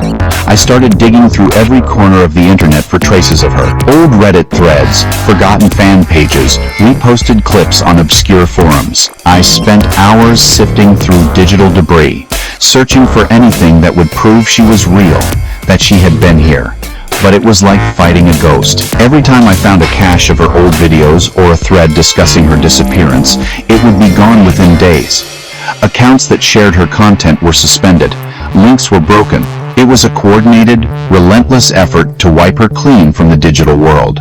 Someone with technical skill was actively hunting down and destroying her legacy. But I was faster. I started taking screenshots of everything. I downloaded audio clips and saved videos to multiple hard drives. I created backups of my backups, hiding them in encrypted folders. I had to preserve her memory, because it felt like I was the only one left who was trying. Everyone else had moved on, forgotten the girl who made them feel special, who shared her laughter through a screen. But I couldn't forget. I remembered her voice. I remembered her smile, the real one. I remembered the way she would call her followers babe in a tone that felt so warm and genuine. She existed, she mattered, and I refused to let her be forgotten. I still don't know if she's alive. Part of me hopes she found a way to escape, but the systematic erasure of her presence online suggests a darker, more permanent outcome. The feeling of helplessness is a constant weight, but my fight to keep her memory alive continues, fueled by a chilling, persistent reminder. Every so often, late at night when the world is quiet, I get a new message. It's never from the same account. They are always new burner profiles, blank and anonymous, with a random string of numbers for a name. The messages are always the same, 3 simple words that I now believe are not from Lacey, but from other victims, other girls, trapped in the same nightmare. They all say the same thing. Please help me. Let me ask you something. Have you ever had someone love you so much that their affection started to feel less like love and more like a claim of ownership? Like you were a piece of property they had acquired, and no matter how hard you tried to get away, they just wouldn't release their grip? That was my relationship with my ex-boyfriend, Trent. Our love story wasn't a gentle romance. It was a slow, suffocating possession. Even now, more than a year after I finally found the strength to leave him, he found a way to violate me in the most profoundly public and private way imaginable. He put me on OnlyFans, turning my most intimate moments into content for strangers, all without my knowledge or consent. I want to be perfectly clear.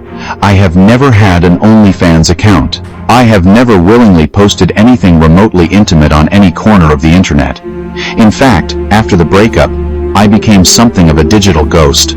I deactivated my Instagram, barely used Facebook, and kept my online presence to an absolute minimum. This retreat was partly a defense mechanism, a way to heal from the emotional wounds Trent had inflicted.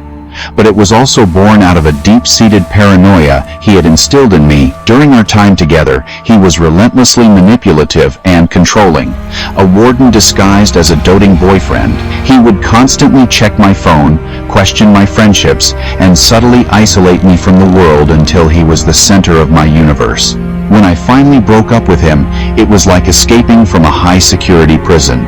The freedom was intoxicating but terrifying. During our last bitter argument, he spat a threat at me that I dismissed at the time as the pathetic ramblings of a rejected man. "You'll regret this," he seethed, his eyes cold and hard. "I'll make sure of it. I'll make you famous." I laughed it off. Famous for what? I was a private person, a nobody in the grand scheme of things. What could he possibly do? The threat seemed empty, just another one of his desperate attempts to exert control. I thought that by walking out his door, I had finally escaped his influence for good. I couldn't have been more wrong. The hunting began subtly, about 2 months after I had settled into my new, solitary life. It started with a series of strange emails landing in my personal inbox, seeping through the digital walls I had built around myself. They were from men I had never heard of, with suggestive subject lines and unsettlingly familiar tones. They complimented me on my latest videos, praising my body and my performance. Some of them made explicit requests for more content. One email contained a screenshot, and when I opened the attachment, my world tilted on its axis. It was a blurry photo of me, fast asleep in my own bed, taken from the foot of the mattress. I was vulnerable, unaware, and on display. The sight of that photo made me feel physically ill. A wave of nausea washed over me as 1,000 terrifying questions flooded my mind. Who took this? How did they get it? Where was it posted? My first and only suspect was Trent. I called him immediately, my voice shaking with a mixture of rage and terror. He answered with a casual, almost cheerful hello, as if he hadn't heard from me in ages. When I confronted him, his denial was instantaneous and smooth. He feigned shock and concern, telling me I was being dramatic and probably just imagining things. He swore he hadn't so much as looked at my social media since we broke up, painting himself as the picture of a man who had respectfully moved on. But I knew him. I knew the subtle shift in his tone when he was lying, the way his defensiveness would masquerade as concern. I pushed him harder, my voice rising with every denial he threw at me. Finally, a crack appeared in his facade. His tone turned venomous. "Well, maybe you shouldn't have been so comfortable walking around naked all the time," he sneered. The words were a confirmation, and a victim-blaming attack rolled into one. He was admitting he had filmed me, but twisting it to be my fault. My trust in him had been so complete that I had never thought twice about my privacy in the home we shared. He had weaponized that trust against me, turning our home into his personal film studio. I went to the police, clutching my phone with the screenshot as evidence. They were sympathetic, but ultimately unhelpful. They explained the legal complexities of the situation. I would need to prove not only that the videos were taken without my explicit knowledge, but also that I hadn't given consent at any point. Without the original source of the content, or a clear admission from Trent, it was my word against his. There was, they said, not much they could do. I left the station feeling more violated and alone than ever. The system that was supposed to protect me had failed, leaving me to fight this battle on my own. But I was determined to find the source, to tear down whatever disgusting platform he had built on my body.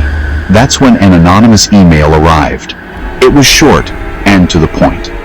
The sender said they were a subscriber and felt guilty. They gave me a link and a username. The username was a nickname, a pet name that only Trent had ever called me. It was a cruel, intimate detail designed to twist the knife. With my hands trembling so badly I could barely type, I went to the OnlyFans website and paid the subscription fee to access the account. I had to see it for myself. When the page loaded, my breath caught in my throat. It was a gallery of my private life. Dozens of videos. All of me. Me stepping out of the shower. Me changing my clothes. Me stretching in bed in the morning. All filmed with a hidden camera. All stolen moments from when I thought I was safe. The violation wasn't just in the videos, it was in the fiction he built, captions in my voice, making me complicit, my image, my words, all stolen. I reported the account, but OnlyFans moved slowly. The page stayed up, the comments kept coming. Then, a new video appeared me, in my new apartment, brushing my teeth. Footage from that morning. Trent had never been here.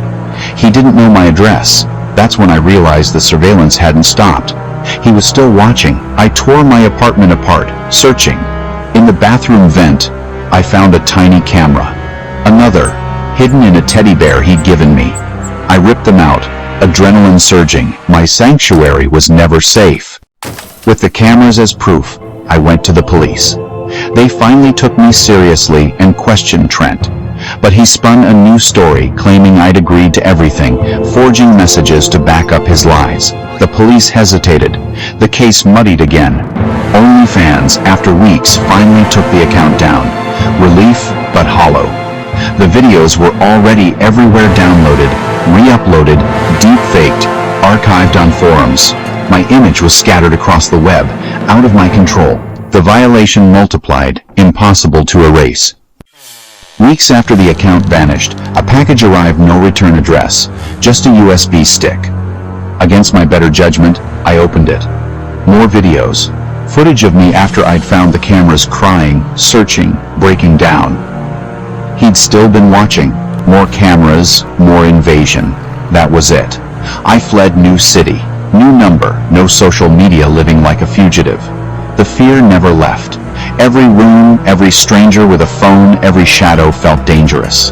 The messages kept coming, not from Trent, but from the audience.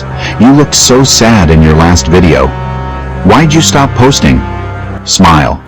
My life was no longer my own. Ever had a fan who wanted to be you? At first, it's flattering until it's not. My OnlyFans was performance art, carefully controlled. Then at Sierra clone appeared. She tipped on every post, left poetic, obsessive comments, and sent endless questions about my life and routines. It wasn't curiosity, it was study. She wanted to replicate me, detail by detail. My boundaries blurred as she dissected my persona. She wasn't just a fan, she was trying to become me. I ignored her, hoping she'd fade. Instead, she escalated. She sent a photo, same outfit, same pose, same green wall as my bedroom. Then a video, her, moving and speaking exactly like me. My voice, my laugh, perfectly mimicked. I'm practicing, she wrote. I want it to feel natural. Fear replaced unease. I blocked and reported her. Relief was brief. The next day, a new account. At Sierra Real, her message, you can't block your reflection. My identity was no longer just mine. A thick blanket of paranoia settled over me. I felt like I was being watched, not just online, but in my real life. The line between my persona and myself had been breached, and I scrambled to reinforce it.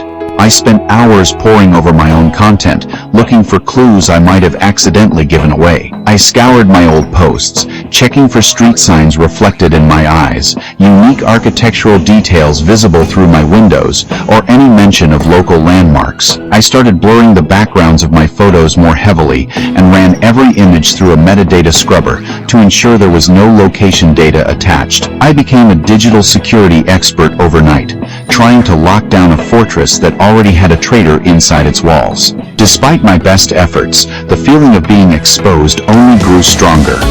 The final straw, the event that pushed me from fear into full-blown panic, came in the form of another photo from her. This one was different. It wasn't a picture of her copying me. It was a picture of my apartment. The photo was taken from the perspective of someone standing in my hallway, looking into my living room. You could see my gray couch, the glass coffee table with a stack of magazines on it, and the blue fleece blanket I always forgot to fold neatly over the armrest. It was an image of my private sanctuary, taken from inside my home. I ran to my front door, my heart pounding. It was locked. The deadbolt was thrown. But then I noticed the mail slot. It was old and slightly bent. Could someone have slipped a phone through it? I called the police, my voice a high-pitched, frantic mess. I tried to explain the situation, the online impersonation, the obsessive messages, and now the photo that proved she was physically at my home. To their credit, they took it seriously. They sent an officer to my building who did a full sweep of the security footage from the lobby and hallways, but they found nothing. There were no leads, no clips of a suspicious person loitering near my apartment. There were no signs of a forced entry. It was a dead end. But as the officer was leaving, he spoke to my next-door neighbor, an elderly woman named Mrs. Gable. She mentioned that just the day before, she had seen someone who looked just like me jiggling a set of keys in my front door lock. I just assumed you'd lost your main set, she said cheerfully. That night, sleep was out of the question. I went to an all-night electronics store and bought a small security camera, which I installed on a bookshelf in my hallway, aimed directly at my front door. The next morning, bleary-eyed from a night of anxious listening, I checked the footage. My blood turned to ice. At exactly 3:14 a.m., the camera had recorded motion. A figure in a dark hoodie walked silently up to my door. She reached up and pulled the hood down. It was her, Sierra. She was wearing a wig that was a perfect replica of my hair color and style. She was dressed in my pajamas, the pink and white striped set I had worn in a subscriber-only Q&A video just last week. She leaned in close to my door, looked directly into the lens of the camera I had just installed, and a slow, triumphant smile spread across her face. Then, she whispered, her voice a perfect imitation of mine, "Open up, babe." She didn't try to break in. The performance at the door was the entire show. She turned and walked away before I could even process what I was seeing and call for help. The footage was terrifying proof of her obsession, but it was also maddeningly ambiguous. She hadn't committed a crime the police could act on. She had just stood there. She was playing a psychological game, showing me that she could get to me whenever she wanted, that my locks and cameras were meaningless to her. She knew I was watching, and she was putting on a private show just for me, her most important audience member. The feeling of powerlessness was absolute. That afternoon, my email pinged. It was a message from an anonymous, encrypted email service. The subject line was "For your eyes only," and the body of the email contained nothing but a single private video link. My hands were shaking as I clicked on it. The caption on the video page read, "Home Tour." My stomach dropped. I knew what I was about to see, but I couldn't stop myself from pressing play. The video started, and it was my apartment, my home, but I wasn't the one holding the camera. She was. The video was filmed like a twisted parody of a lifestyle vlogger's apartment tour. She walked through each room, her voice my voice, providing a cheerful, chirpy narration. "And this is the cute little kitchen where all the magic happens," she said, panning across my countertops, my coffee maker, my dish rack. "I just love this mirror I hung up over the sink. It's perfect for checking your makeup," she cooed, waving at her reflection. She lingered on the most personal details, showing off the chipped ceramic mug I drank my tea from every morning, the stack of books on my nightstand, the worn-out slippers by my bed. She was presenting my life as her own, every object a prop in her grand performance of being me. The tour ended in my bedroom. She sat down on the edge of my bed, the camera held up to her face in a close-up, just like I did in my own videos. She looked directly into the lens, her eyes wide and eerily vacant. She leaned in close, so her whisper was intimate and clear. "It's all mine now," she breathed. "I'm the real one." The video ended. I felt like I couldn't breathe. She had been in my bed, touched my things, walked through my private space. How? When? Had she picked the lock? Did she have a key? The question spiraled in my mind, but the answer didn't matter. The violation was complete. My home was no longer a sanctuary. It was a stage she had claimed as her own. I packed a bag, left my key on the counter, and walked out. I moved that weekend, without giving notice, leaving most of my belongings behind. I fled to a new city, changed my number, and deleted every trace of my online presence. I thought it was finally over. I was wrong. About a month ago, a friend who didn't know the full story sent me a link to a Reddit thread. The title was, "Whatever Happened to That OnlyFans Girl," referring to me. The comments were full of speculation. Some people thought I had died. Others joked that I had been replaced by an AI deepfake. I scrolled through the comments with a detached sense of dread. And then I saw it. One comment that stood out from all the rest. It was from a user who claimed to be a new subscriber. The comment read, "What are you guys talking about? She's still active. She just posts under a new name now. Same voice, same room, same everything. I'd know her anywhere." What would you do if you moved into a brand new apartment, a blank slate for your life and work, only to slowly realize that you weren't the first tenant, that something or someone was already living within the walls, watching you, waiting? That's the nightmare that unfolded for me last summer, turning my dream workspace into a claustrophobic trap. The line between my private life and my public performance dissolved, not because of a fan online, but because of a presence that was terrifyingly physically close. The threat wasn't coming through my screen. It was coming from the other side of my wall. I had just signed a lease on a cheap studio apartment on the quiet, industrial outskirts of town. It wasn't glamorous, but it was perfect for my needs. Private, affordable, and just spacious enough to house my modest filming setup. I ran a niche aesthetic OnlyFans page, focusing on moody, atmospheric content. I favored vintage lingerie, hazy lighting, and the soft, melancholic sound of jazz playing in the background. My following wasn't massive, but they were loyal and appreciative of the specific vibe I curated. Most importantly, having my own dedicated space to create felt like a major step forward, a place where my art and my life could finally have their own separate, defined areas. The studio had one peculiar, unsettling feature that I noticed during the initial walkthrough. In the main room, there was a door. But it wasn't a normal door. It was sealed shut, with no handle, no knob, not even a keyhole. It had been painted over with the same drab, industrial gray as the rest of the walls, as if someone had tried to make it disappear, to pretend it wasn't there at all. It was flush with the wall, a ghostly outline of a passage to nowhere.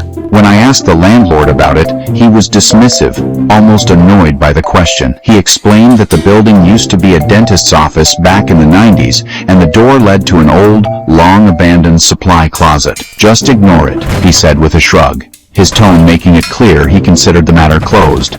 "It's been sealed for decades. It's completely empty back there." I took him at his word. It was a weird quirk, but in a cheap apartment, you learn to live with quirks. I set up my studio, arranging my lights and camera equipment, carefully framing my shots to keep the strange, sealed door out of view. For the first few weeks, everything was perfectly normal. I settled into a comfortable routine, filming my content, editing, and posting on schedule. The apartment was quiet. The sealed door was just a strange patch of wall, and my work was thriving. The silence, I would soon learn, was not emptiness. It was patience. The first sign that something was wrong came late one night while I was editing. I was reviewing footage from a video I had shot earlier that day, a piece that involved a lot of reflective surfaces and mirror work. As I scrubbed through a particular clip, I noticed something in the background reflection that made me pause. The sealed door, which was just barely visible at the edge of the mirror's view, looked different. The paint around the frame, which had been perfectly smooth, now appeared to have tiny hairline cracks spiderwebbing from the edges. It was a subtle change, one I easily could have missed. But there was something else, something that made my stomach tighten with a sudden, cold dread. At the very bottom of the door, where the frame should have met the floor, there was a shadow. It was a long, thin, perfectly still line of darkness that hadn't been there before. It wasn't a shadow cast by my lights or my furniture. It wasn't my shadow. It looked like the shadow that appears under a door when there is no light on in the room you are in, but a bright light is on in the room on the other side. I paused the video, my heart starting to beat a little faster. I hadn't noticed it at all while I was filming, only now, on the digital playback. It was a ghost in the machine, a detail captured by the camera that my own eyes had failed to see. That night, sleep did not come easily. Just as I was drifting off, I heard it. A soft, rhythmic tapping sound. It was so faint I thought I might be imagining it, the product of an overactive imagination fueled by the strange video. I turned off my music and held my breath, straining to listen in the absolute silence of the apartment. The sound came again, clearer this time. Tap, tap, tap. It wasn't coming from the apartment next door, or from the floor above. It was coming from behind the sealed door. It sounded like fingernails, gently, patiently, scratching against old wood. I spent the rest of the night huddled under my covers with every single light in the studio blazing. The next morning, desperate for a rational explanation, I sought out my downstairs neighbor. I asked him if he had heard any strange noises, any tapping or scratching coming from my unit. He shook his head, saying the building was usually as quiet as a tomb. But then he mentioned something that made my blood run cold. "You know, your place used to be a live work unit, way back when," he said, leaning against his doorframe. "They used to rent out the back half to traveling workers for cheap, like a separate little room. But that door you're talking about, Man, nobody's opened that thing in years. His words contradicted everything the landlord had told me. It wasn't a closet. It was a room. A room someone had once lived in. The knowledge that a hidden, inaccessible room was attached to my studio changed the entire atmosphere of the apartment. It no longer felt like a safe, private space. It felt like I was sharing it. The sealed door was a constant, unnerving presence, a silent monument to a secret I couldn't comprehend. I became obsessed, constantly glancing at it, looking for new cracks in the paint, for any sign of change. My paranoia grew so intense that I went out and bought a small security camera, the kind people use as a nanny cam. I didn't point it at my front door or my windows. I pointed it directly at the sealed door, determined to catch whatever was happening on the other side. That night, I didn't even try to sleep.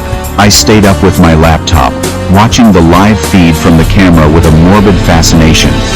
For hours, nothing happened. The door remained perfectly still, a flat, gray rectangle on my screen. I was starting to feel foolish, convinced I had let my imagination run wild. Then, at exactly 2:47 a.m., the camera feed flickered. The screen went to static, a mess of black and white digital snow, for about 3 seconds. When the picture returned, clear and stable, my heart stopped. The door that was sealed shut, the door with no handle, was now slightly ajar. Just an inch. A sliver of pure, absolute darkness was visible in the gap. I stared at the screen, my mind refusing to process what my eyes were seeing. It was impossible. I slowly got up from my chair, my legs feeling like they were made of lead, and crept towards the door. Every instinct screamed at me to run, to get out of the apartment, but I had to see it for myself. When I reached it, my hand trembling as I reached out to touch the cold surface, I found it was completely shut, flush with the wall, just as it had always been. But there were new marks on the frame that hadn't been there before.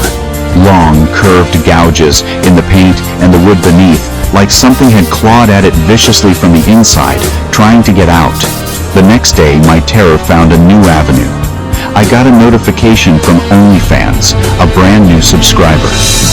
This in itself wasn't unusual, but the username sent a jolt of pure ice through my veins. The username was Studio Guest. A few minutes later, the new subscriber left a comment on my most recent post, a photo I had taken the previous evening. The comment was complimentary, but the words were laced with a sinister intimacy that made my skin crawl. "That was a very nice outfit you were wearing last night," it read. "It looked especially good from this angle." The photo he was commenting on had been taken with my back to the sealed door. The angle he was referencing was from a vantage point inside the hidden room. The comment was a direct confirmation of my deepest fears. He wasn't just in the room, he was watching me from it. He had access to my content, he knew my online identity, and he was now communicating with me, taunting me. The digital world and the physical world had collapsed into one terrifying reality. I panicked. I grabbed my phone and called the police, my voice a frantic, breathless mess as I tried to explain the impossible situation. I told them about the sealed door, the scratching noises, the security camera glitch, and the horrifyingly specific comment from the new subscriber. They sounded skeptical over the phone, but they agreed to send a car to my apartment. When the officers arrived, they did a cursory search of my studio. They found no signs of a forced entry, no evidence that anyone besides me had been inside.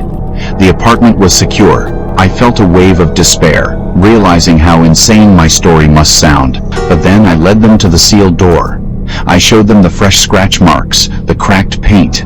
One of the officers, a burly man with a grim expression, knocked on the door with his knuckle. The sound was a hollow, definitive thud. He knocked again, then pressed his ear against it. He looked back at me, his professional skepticism gone, replaced by a look of serious concern. "This isn't just a wall, ma'am," he said, his voice low. "There's definitely a room back there." At my frantic insistence, they got permission from the landlord and used a crowbar to pry the sealed door open. The sound of splintering wood and groaning nails echoed through the small apartment as they forced it from its frame. When they finally pulled it away from the wall, a wave of cold, stale air washed over us. They shone their powerful flashlights into the darkness beyond. Inside was a small, windowless room, no bigger than a large closet. It was filthy and cold. An old stained mattress lay on the floor. On a makeshift shelf, a small camera was mounted on a tripod, its lens aimed through a tiny, almost invisible hole drilled through the wall into my studio. There were empty food wrappers, plastic water bottles, and a single bare light bulb hanging from a wire in the ceiling. The most chilling discovery was what the room lacked. There was no other door, no other window, no other way in or out. The only access point to that hidden chamber was through the sealed door in my apartment.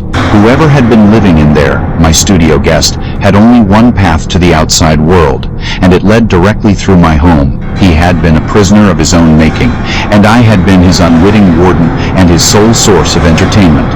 The police conducted a thorough search of the entire building, but they never found him. They believe he was a squatter who had been hiding during the day and moving at night, and that he had fled when he heard me call the police. I moved out that same week, breaking my lease and never looking back. Months later, when I had started to feel safe again, I received a message on a new, private account. There was no username attached. It was just a video file. It was the footage from my own ring cam from that final, terrifying night. The footage didn't show the door glitching. It showed it opening slowly, silently. A tall, thin, barefoot man stepped out of the darkness. He walked directly up to the camera I had hidden, leaned in so his face filled the screen, and whispered two final, horrifying words: "You should have knocked first." The digital world promises connection on an unprecedented scale, offering a stage where anyone can be a star, a creator, a performer. We curate our lives, share our passions, and build communities, all from the perceived safety of our own homes. The screen acts as a comforting barrier, a one-way mirror where we can be seen without being reached. We believe we are in control of the narrative, choosing what to show and what to hide. But the stories of these creators serve as a chilling and vital reminder that this barrier is often just an illusion. The same tools that allow us to connect with a global audience can be turned against us, used by those who watch not with admiration, but with a predatory and obsessive focus. The line between a follower and a stalker can be terrifyingly thin. These experiences highlight a dark underbelly of online culture, where privacy is a commodity and personal boundaries are seen as a challenge rather than a right. For every creator who finds success and empowerment, there is a story like Brian, the man in the crawlspace, who sees a performer not as a person, but as property to be possessed. There is a story like Lacey's, whose digital light was extinguished by a captor who sought to own her and then erase her. There is a story like Trent's, where past intimacy is weaponized into a tool for public humiliation and profit. And there are stories like Sierra's, where fandom mutates into a disturbing desire to consume and replace another's identity entirely, blurring the lines between the admirer and the subject. The one-way mirror can be shattered in an instant. A single piece of information, a careless background detail, or a determined stalker can be all it takes to bridge the gap between the digital and the physical worlds. The horror in these accounts lies not just in the jump scares of a hidden camera or a mysterious message, but in the slow, creeping realization that you are no longer safe in your own home, that your private life has been hijacked and turned into a spectacle without your consent. The sense of violation is profound, leaving scars that last long after the accounts are deleted and the apartments are abandoned. The fear becomes a permanent resident in the mind. So, as we continue to navigate this increasingly interconnected world, it is crucial to remember the question that echoes through each of these terrifying tales. When you put your life on display, when you open a window for the world to look in, you can never be entirely sure who is on the other side. You may see a sea of anonymous usernames and friendly comments, but among them could be someone who is watching too closely, someone who is piecing together the fragments of your life for their own dark purposes. The final, lingering question must always be, Who is really watching you from the other side of the screen? Have you ever been so sure you were alone only to realize something had been listening the whole time? I was 17 when it happened. My parents were out of town for a weekend trip, and I was enjoying the rare peace of an empty house. I had movies lined up, snacks, and my bed set up in the living room so I could fall asleep in front of the TV. It was about 10 p.m. when I first heard it. Not a sound from outside, not a creak from the house settling, no. This was different. It was a voice, muffled, faint, and coming from inside the walls. At first, I thought it was the TV, so I muted it. The voice was still there. Barely a whisper, but persistent. I froze.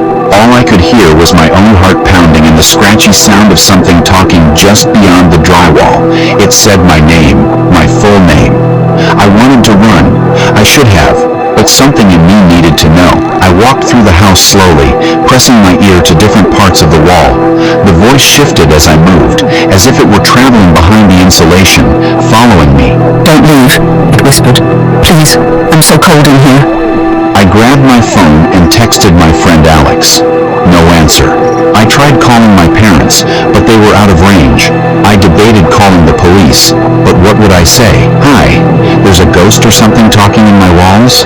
I eventually grabbed a hammer from the garage and walked to the hallway, where the voice was now strongest. I placed my ear to the drywall. The whispering stopped. Silence. Then, 3 slow knocks from the other side of the wall. I screamed and dropped the hammer. I ran to the front door and yanked it open, but stopped. A figure stood at the end of the driveway, still, not moving, watching. I slammed the door shut and locked it. I didn't sleep that night. I sat in the corner of the room with a kitchen knife and all the lights on.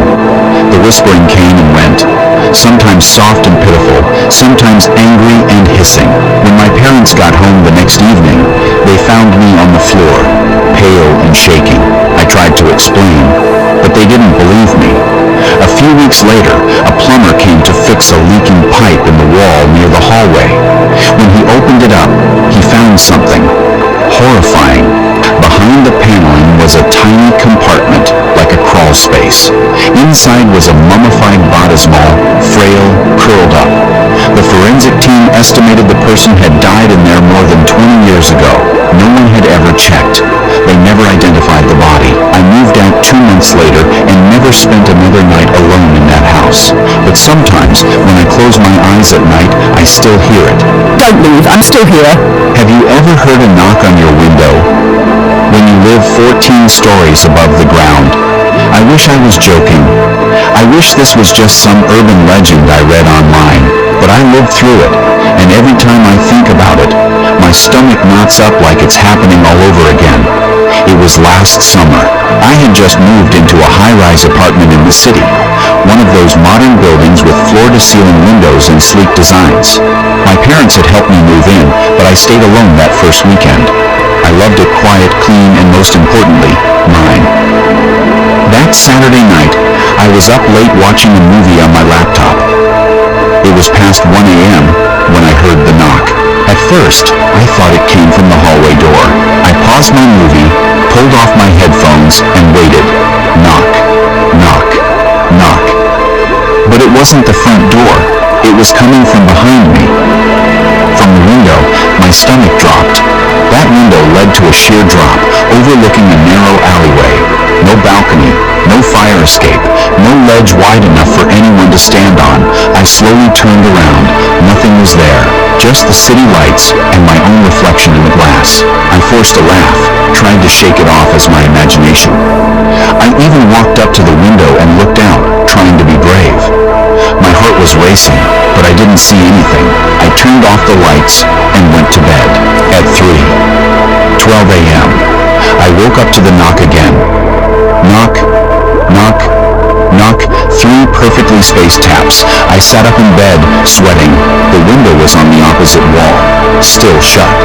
But now I could feel something like I was being watched. I grabbed my phone, turned on the flashlight, and aimed it at the glass. Again, nothing. But then I saw it, a handprint, pressed against the outside of the glass. Fresh, smudged, human. I screamed and scrambled back. I called building security and begged them to come check. They were polite but skeptical. When they finally showed up 15 minutes later, they found nothing. No footprints, no sign of forced entry, and no handprint. They must have thought I was crazy. The next night, I made sure the blinds were shut tight. I left the TV on low, trying to drown out the memory of that sound, but it didn't matter. At 2:46 a.m., the knocking started again. This time it was faster. Knock, knock, knock, knock, knock. I didn't open the blinds. I just lay there, frozen. The knocking didn't stop. It went on for 7 minutes straight. Not once did it slow down. The next morning, I was a wreck. I called my mom crying. She insisted I was just stressed, maybe hallucinating from lack of sleep. But I know what I heard. I know what I saw. On the fourth night, I installed a camera facing the window. I didn't sleep. I just waited. And right on cue, just before 3 a.m., the knocking started. When it ended, I checked the footage. What I saw still haunts me. The video showed my living room, dimly lit. At 2:57 a.m., a shadow passed across the window on the outside. It paused, then something humanoid leaned forward and tapped 3 times on the glass. Its face was pale, its eyes sunken, its mouth stretched into a grin too wide to be human. Then it vanished. The camera glitched. A second later, it was gone. I moved out 3 days later. I never found out what it was. No one else in the building reported anything. And when I tried to show the video to my friend, the file was corrupted static. No sound, no image.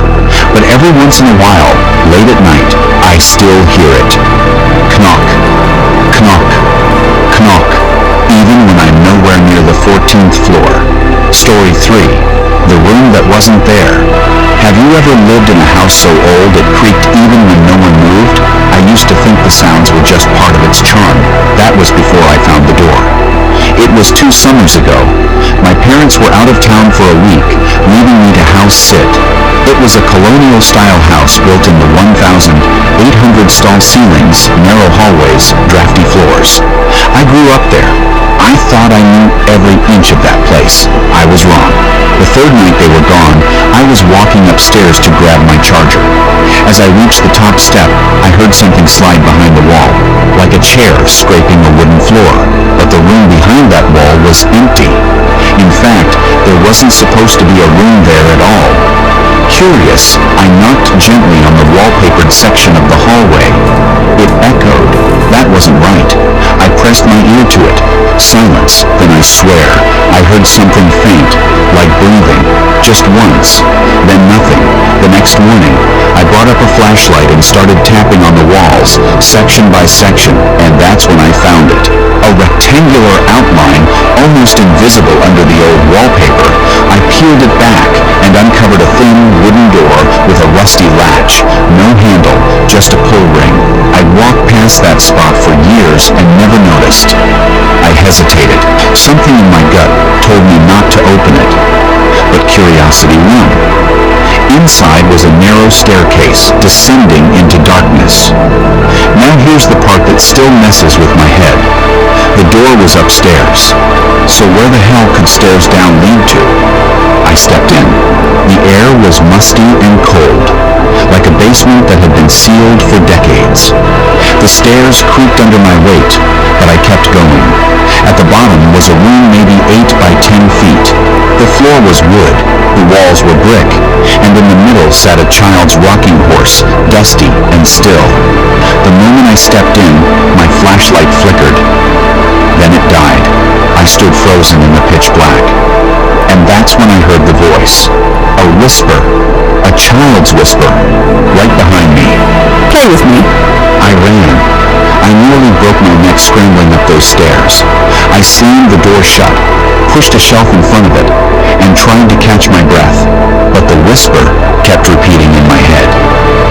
Play with me. Play with me. Play with me. I didn't sleep that night. I didn't go near that hallway. I tried to convince myself it was all in my head. That I imagined the whole thing. Until the next night. I was in bed, finally dozing off, when I heard the soft creak of wood from upstairs. I stayed still, listening. Then, a second sound. The faint sound of a rocking horse moving, back and forth, back and forth, back and forth. I told myself it was just the house settling. Wind, anything, until I heard the whisper again, clear, right outside my bedroom door. Let's play. I screamed. I grabbed my keys and ran out of the house barefoot. I didn't even look back. The next day, when I brought my uncle to check it out, the door was gone. The wall was flat again, like it had never been there. I showed him the peeled wallpaper. Nothing.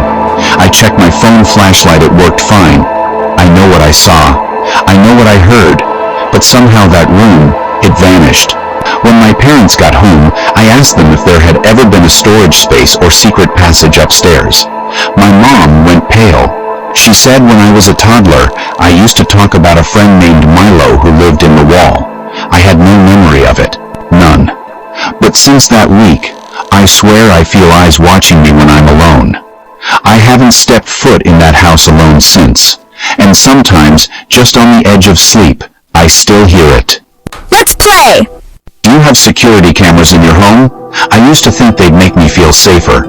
Now I avoid them like mirrors at midnight.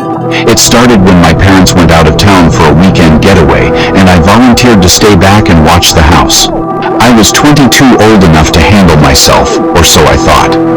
We have 4 cameras inside the house. One in the kitchen, one in the living room, one pointed down the hallway, and one outside the front door. All of them connect to a free app on my phone. That first night alone was normal. I ordered pizza, watched some dumb horror movie, and fell asleep on the couch. Around 3:00 a.m., I woke up to my phone buzzing. A motion alert from the hallway camera. I tapped it open lazily, expecting to see our cat moving around like usual. But it wasn't the cat. It was a man, standing halfway down the hall, facing the camera, perfectly still. My heart dropped. My stomach flipped. He was tall, shirtless, barefoot, just standing there. His head tilted slightly, like he was listening. The feed froze. I leapt off the couch and ran to lock every door in the house. I checked every room, every closet. Nothing. No one. The hallway was empty. I told myself it was a glitch, a playback error. Maybe a ghost of some older footage that accidentally got uploaded. But something about the man's posture, the lighting, it felt real. I stayed up the rest of the night, watching the live feed. Nothing happened. The next night, I decided to record everything on my computer using screen capture, just in case. Again, I fell asleep on the couch. And again, at 3:00 a.m. sharp, my phone buzzed. Another motion alert. Same camera. I opened the app and froze. This time, the man was closer to the camera, standing at the end of the hallway, facing my bedroom door. He wasn't moving, just staring. Then, slowly, he raised one hand and pointed toward the camera. The feed cut out. I ran to my room, turned on every light, and locked the door. I called the police. They came, swept the house, and found no sign of forced entry. No one in the house. All doors locked. All windows sealed. I showed them the footage from my computer, but it didn't show the man, not even a flicker. The officer gave me a polite but skeptical look and told me to get some sleep. Maybe I was dreaming, or the app had a bug. That's what I wanted to believe too. But the next night was the worst. I set up all the cameras, double-checked the locks, and went to bed with a kitchen knife under my pillow. And like clockwork, 3:00 a.m. buzz. Motion detected. This time, I didn't open the app. I just listened. For a full minute, nothing. Then I heard the soft creak of the hallway floorboards. Then, a knock. 3 soft knocks on my bedroom door. Not hard, not threatening. Just confident. I held my breath. My hand shook as I reached for the knife. Another knock, then silence. I waited until sunrise before I opened that door. Nothing was there, but the hallway smelled strange like rust and old sweat. That morning, I deleted the camera app. I took down every camera. I couldn't take it anymore. When my parents came home the next day, I played it cool. I didn't want to sound insane, but that night, my mom asked me something that sent chills through me. "Hey," she said, frowning. "Did you bring a friend over while we were gone?" "No." "Why?" "Because our neighbor across the street saw a man standing in the upstairs hallway, just watching the street. Around 3:00 in the morning." I laughed it off. Said it was probably a shadow or something, but deep down, I knew whatever was in those camera feeds, whatever was in the house, wasn't just a glitch. It knew it was being watched. And now, so do I. Story 5. Someone was living in my attic. Have you ever heard footsteps above you when you live alone? That's how it started. Not with a scream, not with a crash, just soft, rhythmic footsteps above my ceiling. In the attic. At first, I assumed it was mice, or maybe squirrels. That's what people tell themselves, right? We want the scary sounds to be explainable, but the sounds weren't skittering. They were footsteps. Slow. Deliberate. Human. I live in a small single-story house that I inherited from my grandparents. No roommates, no pets, no neighbors close enough to hear through the walls. I'd been there for over a year without issue. Peaceful, quiet. But last fall, things changed. I started noticing little things out of place. Not big things, just enough to make me question myself. A kitchen drawer left open that I swore I closed. Food missing from the fridge. Lights on in rooms I hadn't been in. I even started finding my front door unlocked in the mornings. I thought maybe I was sleepwalking or losing my mind. Then came the night I finally heard them. It was around 1:30 a.m. I was watching TV when I heard a soft thump from above, followed by a second. Then, slow, pacing footsteps, crossing the ceiling from one end of the house to the other. I froze.